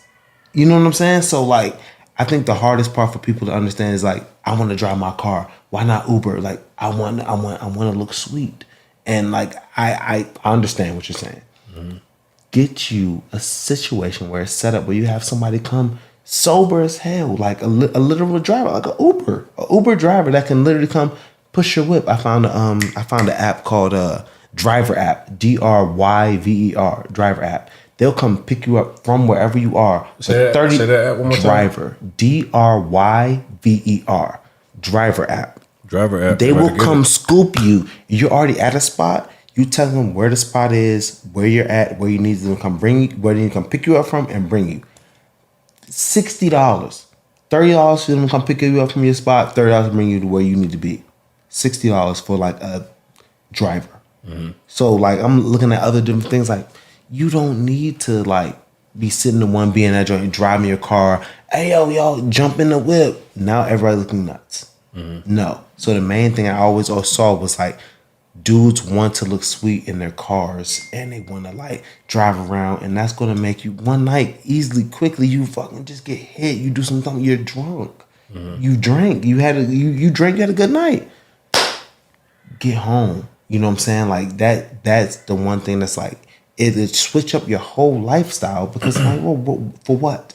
Yeah. For what? You lose everything off of 6 hours of like trying to have a little good time, bro. Yeah. So like, I see our boy AB just hit his back too. He just hit me. Let's see. He probably hit you too. I heard your phone. Tony, what up, legend? Yeah, he did. How you doing, homie? Joe, what's up, champ?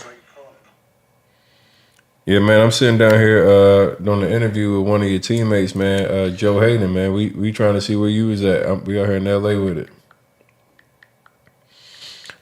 But he just texted me, Joe, what's up, champ? but you know, like when you see these situations where like obviously like you're in the spotlight, people know that you got money, people know like you're successful. They look at your social media. They look at your nice vehicle. They look at you. You know, you shining when you walk in the club. What type of? I mean, I heard you mention getting a driver, but what type of things have you done just like through your career to kind of avoid this, man? Because you do see guys, man. I mean, I've heard horror stories of guys going into hotels or whatever, getting robbed by females and all kind of. Bro, this is what I really realized too. Like, I was in Vegas back in the day. I mean, I think the main thing is being able to be in the position I am with my lady, being a one-woman man is what I would say, a happily married man, you know what I'm saying, with 2 kids, and knowing that the situation with just girls in general outside, like they have an angle, you know what I'm saying? So me and my lady, I'm happily married. Me and her literally enjoying coming to company. That's my best friend. I feel like it's work to cheat. You know what I'm saying? Going out of your way and making sure you get somebody else's number, like DMs, all this other shit. My phone, I want my phone to be sitting stand up. When that shit bangs, I want my lady to be like, yo, baby, who that is? You know what I'm saying? And that takes so much stress off me from when I was back in the day. Like, yo, my phone bing, oh, I'm deflecting. No, let me get that motherfucker. You know what I'm saying? Like, hold on, who that is right there? You know what I'm saying? But that from the point of being married and being able to chill and being able to like, bing, then your partner is your partner. That's your one only someone. Like, I'm so physically and sexually attracted to my lady. You know what I'm saying? And I feel like she's the same way. So if I'm getting that part out of the way, you know what I'm saying? And I got my good kids, I got shit going on. It's on me to be a dummy to feel like yeah, these little jumps, like what are you about to do? They looking for some shit. They texting you. I'm like, that's a little weird. You know what I'm saying? So I feel like I would be going out of my way to fuck up a good situation if I'm that dude, you know what I'm saying, on these chicks. So I mean, it sounds like it might. Who you act like you know what you're talking? I'm like, but I'm telling you, like that's just really kind of. Oh no, I get it, man. Like over the last, year and a half or so, I've been in a relationship with my girlfriend Nicole. Mm-hmm. She's a fashion designer, actually out of LA. Okay. And I couldn't agree with you more. The peace of mind that you have when you have peace. Mm-hmm. Finding the right partner that you are attracted to, not just from even just a physically standpoint, but financially, mentally, emotionally, like the whole thing gives you a peace of mind where, I don't have to go hunt. I don't have to feel like, I'm out here trying to go put together 3 or 4 or 5 women to get what I was trying to get all in one. Because that was one of my things for a long time. Is if I felt like something was lacking in one relationship, I go try to get it out of another relationship. And that became an issue in my life personally. Mm-hmm. I was married and, had a little side piece that I was running around with and running into Vegas and doing all that, and everything collapses and then it backfires on you. And it's all good when we cheating. But when you find out that your lady cheating, bro, talk to me. It hits you a little bit differently. So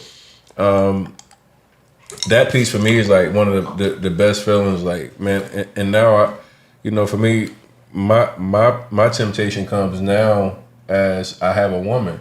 Like when women see, like my woman is like a fashion designer she's in Nordstrom and she's got like so many women that she designed. She just did something for Vanessa Bryant recently. Yeah. She's like really like out there. So it's like so many women look at her and the happiness that I give to her, and they try to find ways that maybe they think they can get a piece of it or whatever. And I take it as, for me, like the biggest challenge of giving her the best compliment of respect to never have to worry about how I'm going to handle a situation or embarrass her by, the way I move. So I love what you're saying, because I think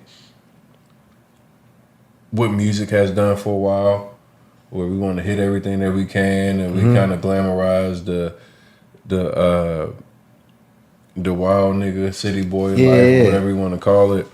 But like being able to find somebody that you can be stable with, be wholesome with, be able to have the sex that you want, to be able to have the lifestyle that you can be confident with, not have to worry about if that person has your best interest. Does this person consider me when they do whatever they do?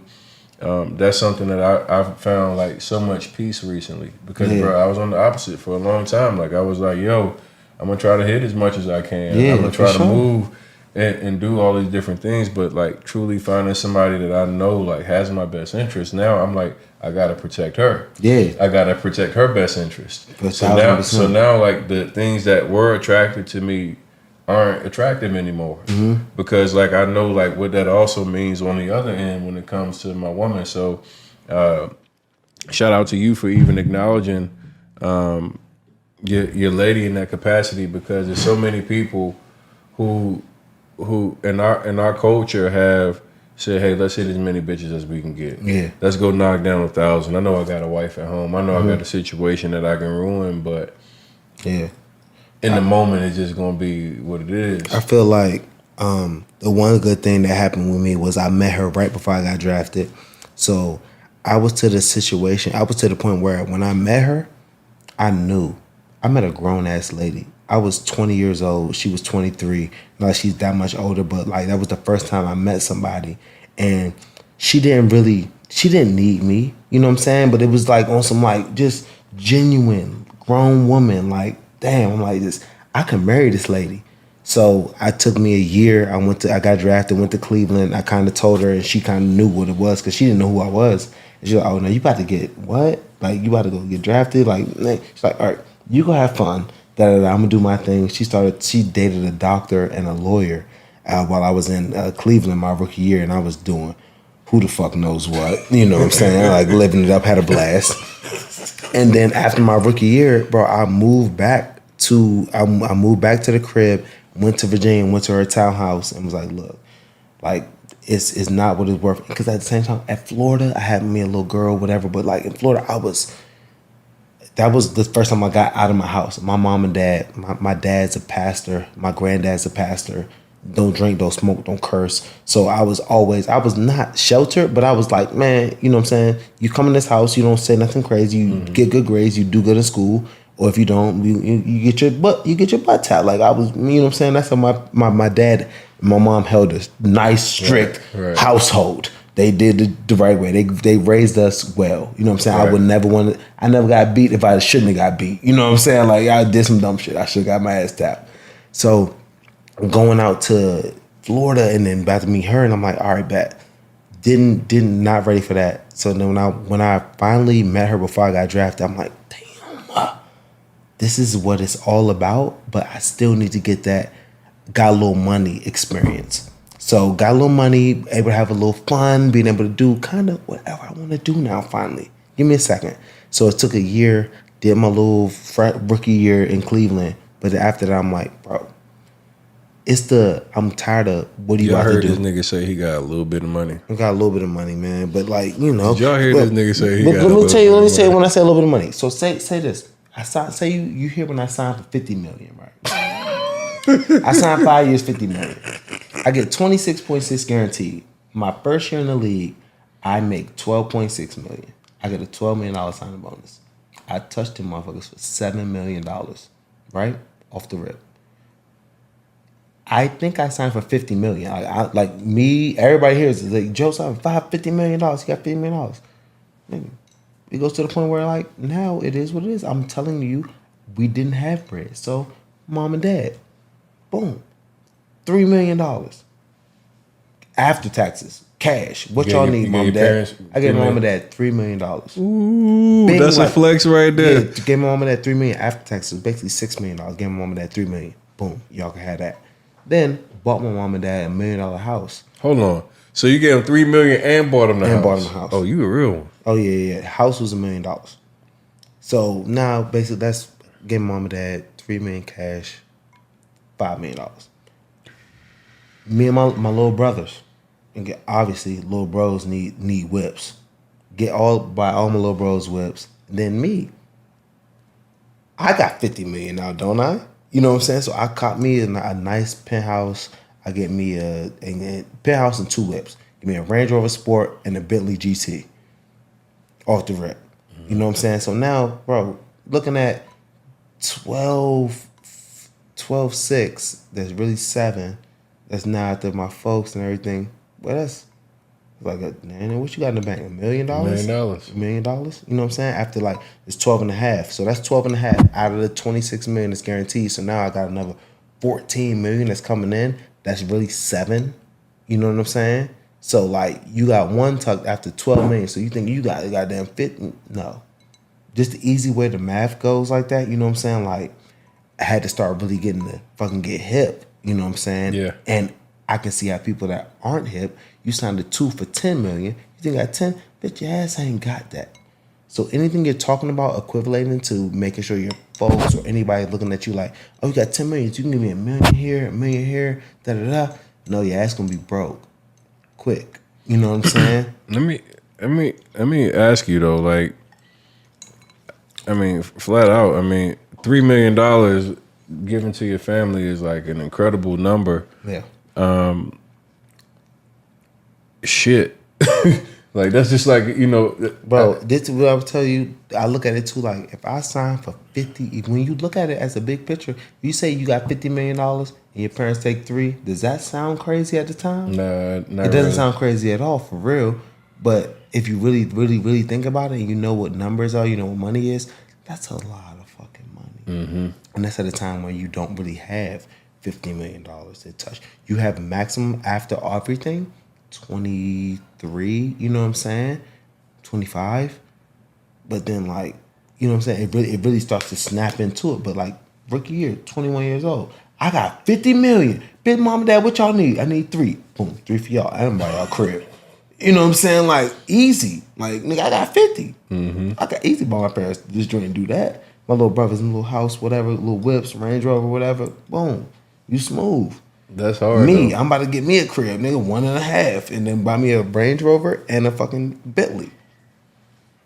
Hey, that's a big flex, man. Hey, it's not a lot. It's not a lot of guys that can say, "Yo, I went out and spent, you know, $4 million on my family." No, Like for sure. $3 million in cash. I bought a $1 million house, man. Salute to you. Thank you, Like, bro. that's one of the things. Like, as I've been around you, man, I watch your children come in. I watch your reaction to how your kids come to you. Yeah. It's beautiful, man. I got 2 boys of my own, so just like Hell watching the love, like the daddy. Yeah. You've got something like, you know, man, I've been around a lot of guys, and a lot of guys don't particularly do such a good job at home with their family sometimes and their loved ones, and it's easy to get distracted by all the big names and all the people who know you.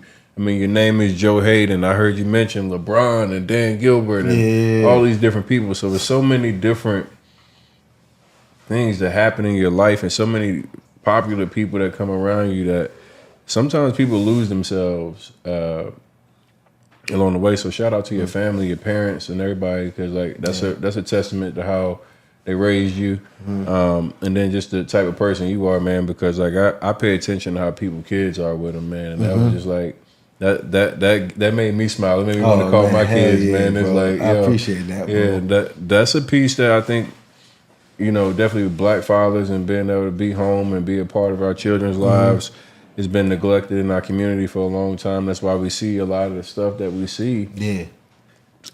You know, with fatherless homes. So, man, respect to you for taking family and being a father serious. Would you teach your kids or push your kids towards sports or football or Hell no. Hell no. I got my boys doing a little bit of golf. I got them doing some tennis. I'm playing basketball, a little bit of football. But my thing is, man, I want them dudes to do what they're passionate about. You know what I'm saying? I want them to have a passion. And I felt like football kind of like, from me and my family, it was kind of like our only way out for real. And that's the crazy part. Like, I don't want my kids to have to do football to be like, this is the way for black people to make millions. Right. You know what I'm saying? Like, you want to be a millionaire? Yeah, it's gonna play in the NFL or the NBA. For real. Like from when I was younger growing up. But you know, that's the interesting piece, and that's why I love doing what I do, because I thought like that. You know? For sure. I came up, grew up in North Philly, and you know, it was the streets, it was sports. Like those were the ways that black men made money, or being a rapper. And to be able to be in the position where I'm at now, where I make millions of dollars outside of football, which I thought that was going to be my way. I didn't have the Joe Haden story. I didn't make $50 million or $120 million in a deal. Hell, I signed one contract and got cut. Didn't even get to see the contract live out. For sure. But the business side and learning real estate and even learning how to, operate online and use your brand to its maximum capacity, that made me millions of dollars. That makes me a lot of money. 5 to 10 million plus a year by online marketing and understanding how to use your brand and the real estate business. And, I was sitting down with you earlier and I was just kind of even showing you some of the ways that I've been able to leverage my information and finding data and off-market properties, because I think so many people overlook how powerful just information is. And once you have that information, it can be a life changer, man. I took real estate, which was like probably the last thing in the back of my head when it came to how I was going to make money. And now that's been the vehicle that has made me the most money. And I say that all the time, is that I can walk in rooms and it ain't a lot of niggas that make more money than me. Yeah. But it comes from a different way. It comes from, it didn't come from sport. It didn't come from entertainment. It came from business. And I wanted to talk to you about, now you're on this back nine of your career. You've decided that, hey, the Jordans is going to be put in the rear view mirror. You gonna put them on the rear view mirror. I put them in the office. And you're gonna be attacking the business world. Do you feel like the NFL or financial advisors help players for the life after football? We hear so many stories of going broke, and everybody loves to laugh at the person that had success and then lost it all. Yeah. But I think there's so many layers to that, right?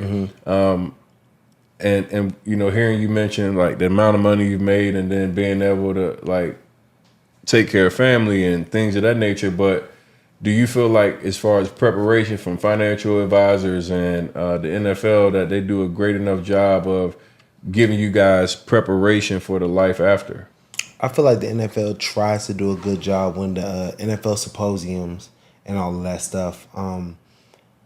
I also was involved in a fucking Ponzi scheme when I first got into the NFL. Me, my boy Navarro Bowman, Clinton Portis, where a situation was like when you first get out the league, and a lot of these dudes, like I not to speak on everybody, but a lot of black kids that are going to Florida, going to all these D1 schools, their family isn't financially well off. So they don't know what they don't know. So being able to come into a mountain of money where now you signing a 2-year, $2 million contract.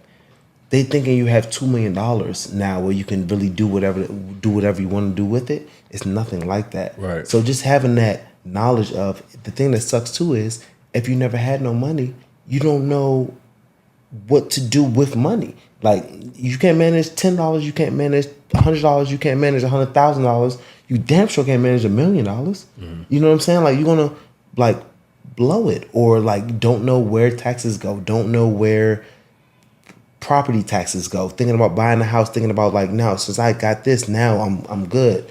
You gotta know all the ins and outs to money. Money it costs to have money, honestly. Like you gotta be able to pay taxes on your certain things and make sure you know what to do with it. So I would always just ensure, like, it's not that you don't want to, like, no disrespect to your family, no disrespect to yourself, no disrespect to anybody. It's like you don't know what you don't know. And you have to respect the fact that you never had money before, and you need to be able to have people around you that understand.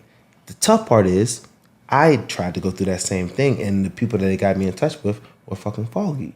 You know what I'm saying? Where they were like a little Ponzi scheme where I ended up losing some money. How much money did you lose? I lost. I say I lost one. I ended up losing. I lost $2.5 million, but ended up getting back 1.6 back. So I ended up losing $900,000. And do you know exactly what happened? What was how did that play out? I wish I can get the books exactly what it was, but we had basically it was a system where we put in a certain amount of money and we got X amount of return every month. So monthly returns were going really, really good for the first like year. You know what I'm saying? And then when we were ready to buy this, all right, you know what I'm saying? I don't want to do the monthly returns anymore. I want my initial investment back.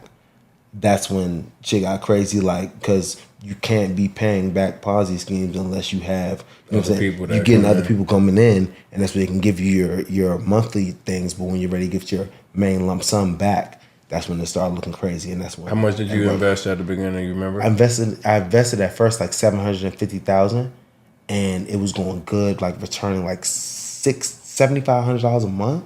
And then I changed. I'm like, man, fuck that. This is going smooth. Let me put 1.5 in that joint, so hopefully we can get like $15,000 a month.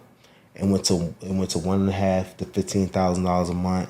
And then that's when we wanted to be like, after that year, we tried to get the whole 1.5 back, and shit just escaped. Like you couldn't get in touch with the motherfucker. Like shit got crazy. Wow. And that happens to a lot of people that are in sports. You guys, I don't know if that's your financial advisor or who you got in contact with, but you hear those stories all the time, man. I heard you mention Clinton Portis, and it seems like he had several instances of like Clinton Portis. The main breaks. one he was talking about was the bad break that we had initially. That was in 2012. Clinton was not happy with that. He went smack at that dude for sure. Yeah, it was wild. How much do you know how much he had lost? Clint? Yeah. Hell no, I'm not gonna speak on it. Yeah. I don't know. Yeah, but it was. I think because he was in a little bit longer than me. Like Clint was in when I first got drafted. When he first got me into them with them dudes, that was my first year, and Clint was already in the league like 6 years. Wow. So you never know. You know what I'm saying? How that shit was. It was Clinton Portis when I first came in. So I'm like, oh hell yeah, I'm fucking with Clint. Yeah, and he was going crazy getting paid. Oh, he was going crazy money. getting paid, and then the motherfuckers try to like get him over. Damn. So I see you. You know, you took care of your family. You got you got Ponzi scheme shit going on. You had some things you had to rebound from, but I see you today. Come in your house, looking real nice. Thank you. You got your goddamn Zen all over it, you know. I got my grill in. Richard Millie, all that. How much is Richard Millie? Richard Millie, $260.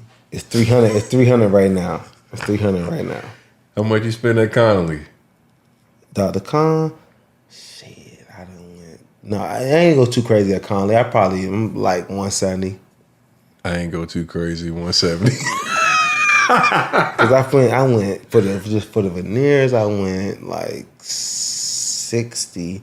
Then I got the diamonds like 10, 20, 30, 40. No, I probably only went. No, I'm like 110. I'm like 110 with Conley. Yeah, I'm like 90 with him. Okay, I'm 110 with like Conley. I'm 110 with Conley. I told him earlier today. I said, "Boy, goddamn, you running it up, bro." Yeah, I got my teammates in that thing that went crazy with Conley. So I know he just was talking to me about Trey Turner. Oh yeah. He was talking about he got like 700. He went and some change. Oh my God, I was like, Lord. Yeah, Trey ain't playing. Trey's with he's with the Redskins. He was not Commanders. The Commanders right now. My bad. That's my squad, man. I grew up a Redskins. So you know Trey's with it. You know Trey's there, right? I know who. I mean, I don't know who Trey is, but I know he's with him. Yeah, okay, yeah. Good dude, bro. Yeah, good dude. But Conley's he kind of changing the game with dentistry, and I respect him, man. And he's actually a good dude. This is the biggest, most swole fucking dentist in the world. Literally, bro. I mean, he actually made me start my fitness journey, man. I went in there with my girl one day, and I was just having to do a little checkup, and he's like, "Man, your belly looks fat as a bitch." I was like, "This big swole motherfucker done called me out in front of my girl," but it made me get back on my shit. I told me he got you locked back in. Yeah, I took. Hey, look, I'm like Jordan. I took that personally. That is. Now, I think, man, there's so many cool things I can ask you, man. Like I know, obviously, you got a Jordan deal. Yeah. So obviously, I know at some point you had to meet Mike, right? Oh yes. What's that like? Bro, that was the craziest time of my entire life. I met Mike. They do a yearly Jordan trip once a year, every Jordan player, like track and field, basketball, football, soccer, everybody's sponsored by Jordan. He hosted a trip. So we went to Mexico. It's me, it's Ray Allen, it's fucking The Claw, it's Carmelo Anthony, it's Chris Paul, it's everybody in that joint. And I'm with Nike. So long story short, Jordan is under the Nike umbrella. Right. So Jordan, though, is the gold standard of Nike. That's how I look at it. Like, because I was sponsored by Nike, you got probably 250 dudes in the NFL, 300 dudes in the NFL signed by Nike. It's 18 dudes signed by Jordan in the NFL. So it's just a whole different vibe, Right, you know what I'm saying? So long story short, Nike understands. We are the creme de la creme. Like, we're Nike, so we don't got to give you dudes too much money, whatever. So I wasn't getting too much money from Nike. They would just give me like merchandise. I'm like, all right, if you give me merchandise, I'll buy my own Nike shit. I'll sign with Jordan. Like, I feel like I had a shoe store.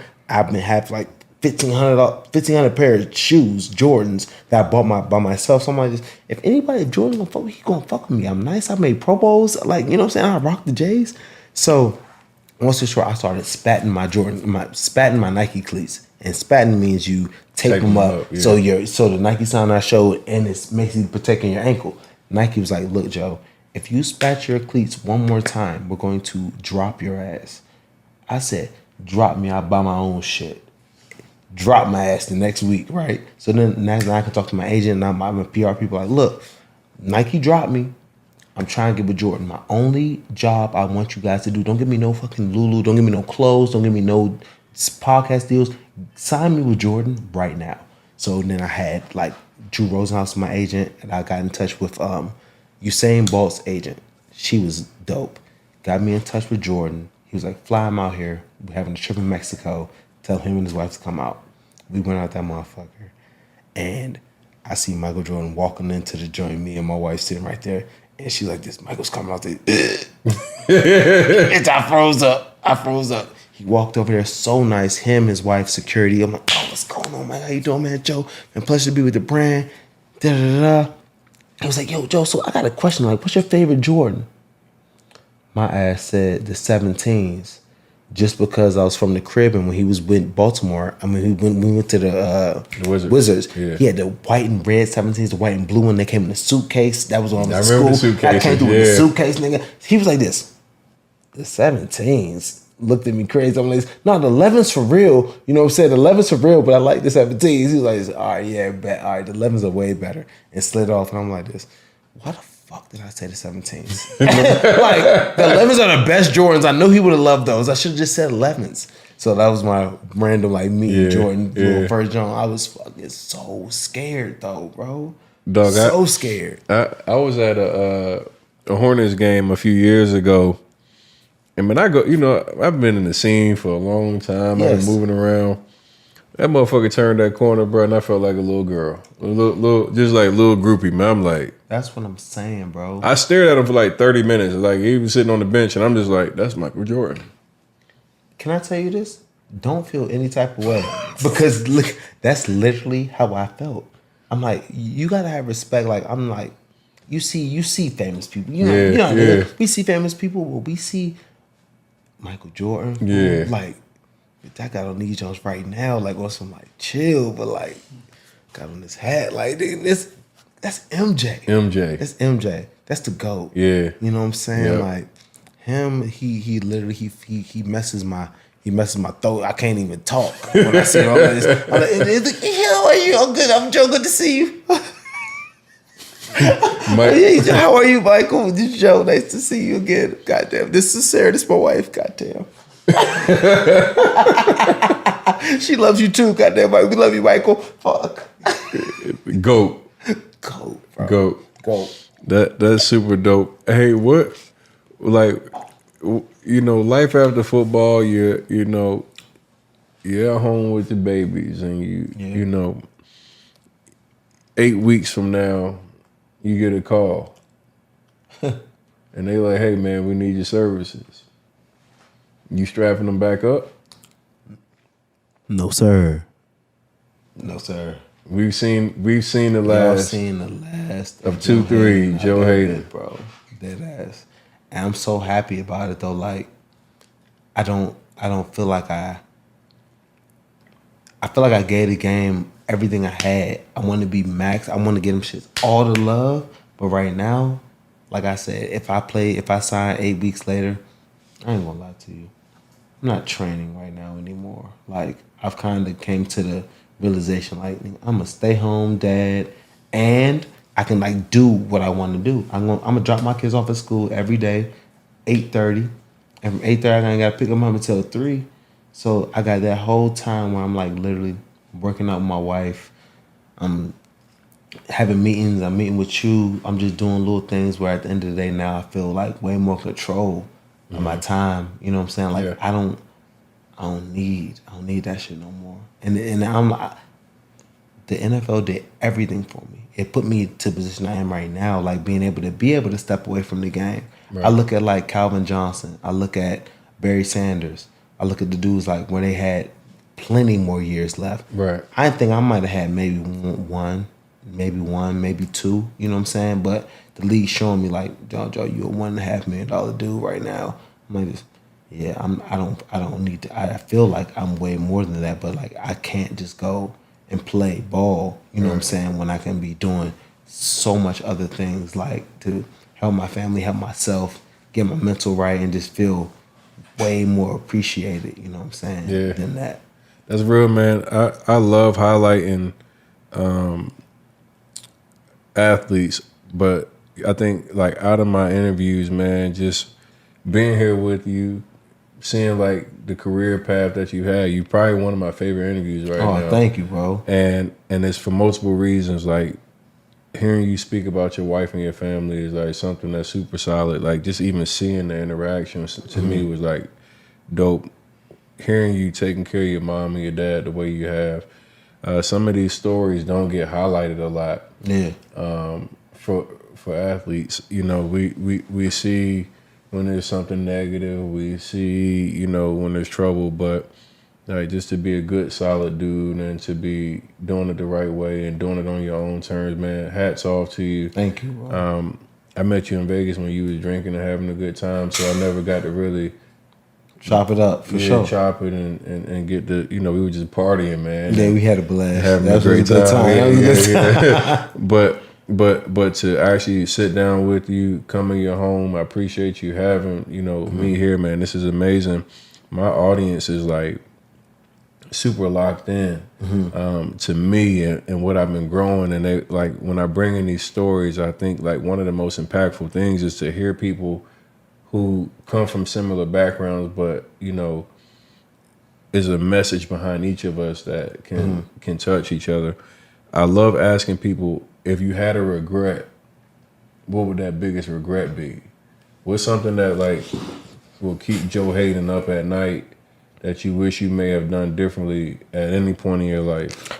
I think the main thing I would have done differently was when I first got drafted in the NFL, not act like that's my main job. Like, just literally, I'm going to handle football. Y'all handle my finances. Y'all handle every other thing. It's 24 hours in a day. And that's kind of what I realized. Like, I'm going to be a football player. Mainly, that's 9 to 5. You know what I'm saying? Taking care of my film study and everything. But, like, I got time to, like, handle my shit, know exactly where my money is, know exactly what I want to do, know exactly what taxes I have to pay. You know, just being more aware of my full-blown situation. Right. You know what I'm saying? I felt like when I first got in the league, I was just like, man, I'm a football player. Like, y'all handle this, you know what I'm saying? I'm going to do this. But, like, that's me. My money is me. Like, I'm not just making this shit for no reason for anybody else to put it where they want to put it, do what they want to do with it. Like, I got to be able to understand the simple fact of it's not too crazy. It's not too hard, too, when you got the right people managing your bread, when you know, like, where everything sits, where you can pull up on your phone, boom. This shit is looking like this, boom, boom, boom, boom. Okay, smooth. Put it back down. But, like, just not wanting to have that, not wanting to have that responsibility. But it's like, you made it. So like this needs to be your responsibility. It's not going to be a hard thing. Money isn't too hard to manage when you really like when you know what the fuck is going on. Right. Money scares people that don't have money because they're like, I don't know, like what am I going to do with it? Where do I have to pay all this other extra stuff? But like end of the day, if you have a real legitimate like budget, people taking care of your bills, like you know what I'm saying, like making sure your rent, mortgage, fucking nannies, anything you got going on is going to be automatic, paid for. Your your bank account is set up. You know what I'm saying, joint or not. Your investments, everything is more going to be like for a click of a button instead of trying to make it more confusing. Because if you make it confusing, then you're just trying to like. I feel like they're trying to trick you. If your financial advisors are showing you exactly, boom, this is what it is, this is what it is, this is what it is. I'm like, oh, that makes sense. You know what I'm saying? Dudes are trying to make you seem like money's more funny than it is. I'm like, it's not you funny.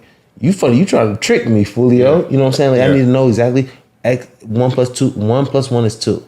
You tell me that, you show me my shit, and then I can kind of get a better feel. So I would always want to say, if I would look back at my younger self, I would say, grow up and know like now you're in it. You're in it. You're in the position where you have to understand, you know what I'm saying, what's going on. You know what I'm saying? Lock in. Like you not like you have to like do crazy investments or everything, but know where your money is. Right. Know who's taking care of your money. Know how much know what your overhead is for the month. Know how much your mortgage. Know how much your bills. Know how much like your driver, your nanny, your private school. Know how much you have to pay. So at the end of the month, this is what you're paying for X. This is what you're paying for American Express lifestyle. You know what I'm saying? Like get you a good budget, make you set that shit up so when you know this M's can take care of this budget.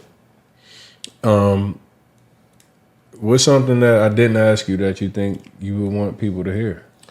I want people to hear. I think we talked about my family, how much like I was the oldest of 5. I'm the oldest. I got 4 younger brothers. Each one of them wanted to go to the league. Each one of them had amazing talent. My younger brother went to Boston College. My brother under him went to Florida, then transferred to Toledo. My brother under him, it was a Special Olympics athlete. And then my brother under him went to U of A, and then he went to Arizona, and then he went to what was that school? He went to another school. But like all 3 of my brothers, they all played college football, amazing ball players. And it's just that like we have such a good relationship. You know what I'm saying? Like I called my brothers 3 days ago. I finally officially thought I was gonna retire. Like I hit me. I was gonna retire like 5 days ago. So I called my mom and dad. I called my agent, told them, and then I called my brothers. And the best thing I would ever say was they gave me so much love and support. Them boys was literally, we were bawling on the phone, just crying. Told my son, bruh, nah, bruh, you did that shit, bruh. Like, nah, bruh, this been my whole life. Like, you played in the league, like, bruh. Man, like, I could never imagine, like, we went to school, I went to Boston, like, I tried to do it, bruh, but you did this shit, like, 12 years, bro. Like, this is unbelievable. So me and my brothers just really have, like, a real, like, they're my brothers. You know what I'm saying? They know me from since we were little kids to the point when we finally went to college. Everybody went to college. We all thought we was going to the league, and I did the shit for 12 years. So talking to them, like, yo, like, man, I'm at peace, bro. Like, I'm good. And then we just fucking start balling. I'm like, these my little bros, bro. They know what it is. It's going to be a lot of people that's going to be very sad to hear that you wrapped it up, and you got a lot of supporters all over the world who adored your game for a long time, man. I forgot to go back on this, but the StockX deal. Yeah. You've had some good business deals that obviously have one of your favorite too. We talked about some bad stuff. Tell me about some of the good business, man. Some of the good stuff, man, like I said, StockX, Dan Gilbert, when I got signed with the Browns, I opened a shoe store in Cleveland called the Restock. Okay. So I had a Restock store in Cleveland. It was there for probably like 3-4 years. It was a dope store, bro. I had the Yeezys. I had the the crazy Jordans. I had the crazy Supreme gear. It was nice. But then Dan Gilbert came to me with him and his son with the was like, hey Joe, like we were thinking about making like a stock market for shoes. You know what I'm saying? Like that. And I'm like this. I think that's the best idea I've ever heard in my entire life. Like so we had so me. I'm like, what can I do to like have ownership? Like how much do I have to put into this? So Dan has me, Andrew Hawkins, my man, what's my man? Eminem, Mark Wahlberg, Usher. It's like he has 51% of the company and he gave 49% to just fucking people that he rocks with. So long story short, it's like $250,000 for a percent of StockX. That was back in the day. We have other advisors, other people that came in, bought in, whatever. So now it got diluted to about like 0.75% of a company. But we're talking about StockX is evaluated at $3.5 billion, and we got 250,000 in. So that's like around $14 million. Fucking with Dan Gilbert. So 250,000 for 14 mil is one of my little like soft off market deals. You know what I'm saying? Like Rock me do. So I'm not too bad. You know what I'm saying with the G. So just little shit like that. I've been rocking with my boy Nick Jonas from the Jonas Brothers. Okay. He has a problem. You locked in with the Jonas Brothers? Bro, he lives. What the fuck? The craziest part, bro, we can pull up to his house. He lives 0.5 miles up the street from here. He's one of my best friends. Wow. I joined a golf club out here in LA. Me, Nick, Blake Griffin's a member there. Joe Pesci, he's a member there. All these dudes are my homies. Like we play once a week, twice a week. So like being able to get in there. Nick has a popcorn company, Rob's Backstage Popcorn. Look it up. It's fucking sick. Everybody needs to buy it. But like just getting in little deals with him. I'm a part owner of the popcorn company. You know what I'm saying? And in Maryland, we got in on a dispensary. Medical dispensary. Yeah. So we're waiting until it clears out in Maryland. But right now, you know, just getting quarterly checks. Yeah. You know what I'm saying? So just little small, simple shit. But at the same time, just staying like diverse and just being like, I wanna make money with good people. Like, at the end of the day, if you're a good dude, I'm a good dude. I know you don't. The thing I got involved with, I realized they don't need my money. Dan did not need a cent from me. He could have did the shit his whole self. Nick Jonas, he doesn't need a cent from me. He could have did it on his own self. Having good dudes that are like, you find relationships where they're like, hey man, oh my God, this deal, I could do the whole deal, but it's not like on no fake shit. They can literally pay the whole deal. Right. They're like, man, let me put a couple of my boys on. Instead of 100,000, they'll do 50. 5 dudes do 10. Everybody makes cheese, and then we just all right, bet. What's the next deal? You know what I'm saying? Yeah. So like being able to come on like good dudes like Dan, he could have just made $3.5 billion. But he was like, oh no, let me take 49, let me take 51, and let me get a couple of my like dudes right. Yeah. So I've been able to, my main side deals have been from people that they don't need my money at all. It's just more of a relationship. So all right. I can't help but ask now, like who you just said some shit. I'm thinking of you from all the black athletes and all the you know. But I heard you mention Dan Gilbert, the Nick Jonas, Joe Pesci. Yeah. You goddamn got a nice little network of people that you rock with. Who's the coolest person that you've like become friends with or had the opportunity to meet that you maybe were a fan of or whatever that was like? It's two dudes. It's LeBron James, obviously, and then now just out of fate, Nick Jonas. Wow. Nick Jonas is crazy. I'm going to with him September 15th to the 18th. He's having his 30th birthday party out in Arizona. So we're about to go do have a blast. It's Scottsdale National. Scottsdale National, the golf course, bro. It's gonna be so sick. So sick. It's Virgo gang, man. Hey, look, Nick, man. Hey, look, you got some extra room. It's my birthday too, bro. When's your birthday? September 4th. My son's September 9th. Virgo gang, man. Yeah, man. I said that when I came in. I said, you got a Virgo baby, yes, man. I do. That's wild. Yeah. That's what's up, man.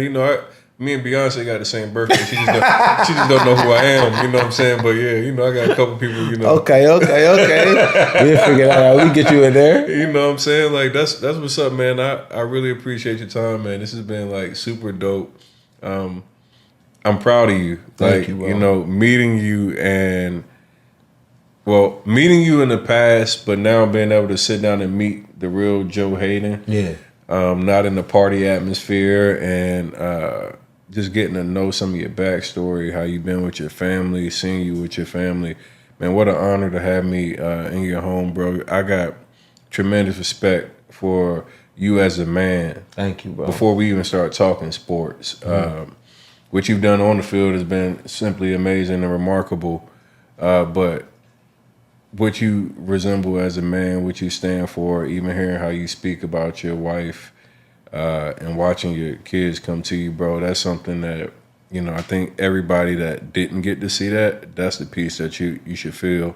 And I just want to say it again, bro. Proud of you, man, and Thank you, good luck to everything that you're going to have coming your way in your future, bro, because you got a lot of amazing things that we got shit that to are do. and we got real estate work. I sat down guys and started showing them some of the tactics and the ways that we do the real estate piece. I want to just help you become life after football and any asset I can be to you. I want to be that, man. I talked about your brand and monetizing your brand. These are things that I've been able to make millions, and I show you. Like I like being able to really just show people more ways to be able to continue to keep the lifestyle and do things that don't make you have to work and at least work in the capacity that you were doing back in the past. So, man, what an honor, man. Well, y'all heard you. I got the first Joe Haden announcement on the retirement, y'all. Damn. Man, I'm hanging them cleats up, man. I ain't gonna lie to you, bro. We got a Pro Bowl, All Pro, 2010. Number seven overall pick. Hanging up the cleats, man, and he did it his way. He did it for 13 years. For 12 years. Wow. 12 years. It's gonna be 13. I worked out for the off season like I was ready to go. I saw your videos, bro. So when you told me that yesterday, I'm like, man, this nigga capping. Like, there's no way. I was ready to play, but like I woke up and it just was like, are you sure? Or do you really want to leave the crib right now? Like, you got your kids, you got like, I think really, really, really what hit me was my son started kindergarten. My oldest boy started kindergarten, and I want my family to be with me wherever I'm at. So if I were to go to New Orleans or I would go to Buffalo, I don't want them to be exactly where I'm at. Right. And literally that money isn't worth the lifestyle change for me to not be around my kids. Because like, it sucks, but in a great way, I was able to put myself in a position where $2 million is not going to change my lifestyle at all. Mm-hmm. You know what I'm saying? So I would much rather not have to do all of that than to be able to be here and be with my son. So Stephon Diggs and Josh call you and they like, hey, dog. How much? Like, they're not talking. They're not saying 11. Like, the only reason I'm getting out of my crib now, literally, because I love it, but it's like, people might get mad at me for saying this, but like, at the end of the day, I've done 12 years, and playing in the NFL right now for $2 million is not intriguing to me at all. Mm-hmm. I'd much rather take my kid to school. I mean, that might sound like a crazy move, but I'm like, $2 million, like, no, it's just not. I want to be able to live this shit and leave. And at the same time, like, bro, waking up every day right now, it hurts a little bit more than it used to. My lower back is a little tight. My hamstrings are a little tight. My groin, you know what I'm saying? I'm like, I want to be the best that I can be. I want people to know, like, Joe Haden left that bit, starting corner, balling. Mm-hmm. If I was back out there right now, I don't know if I'm going to be able to put my best foot forward. I don't want to. I never disrespect the game. That's a great way to wrap it, y'all. Y'all heard it here first. Joe Haden said it's a wrap. Get your ass up. We out. Congrats, dog. Thank you, brother.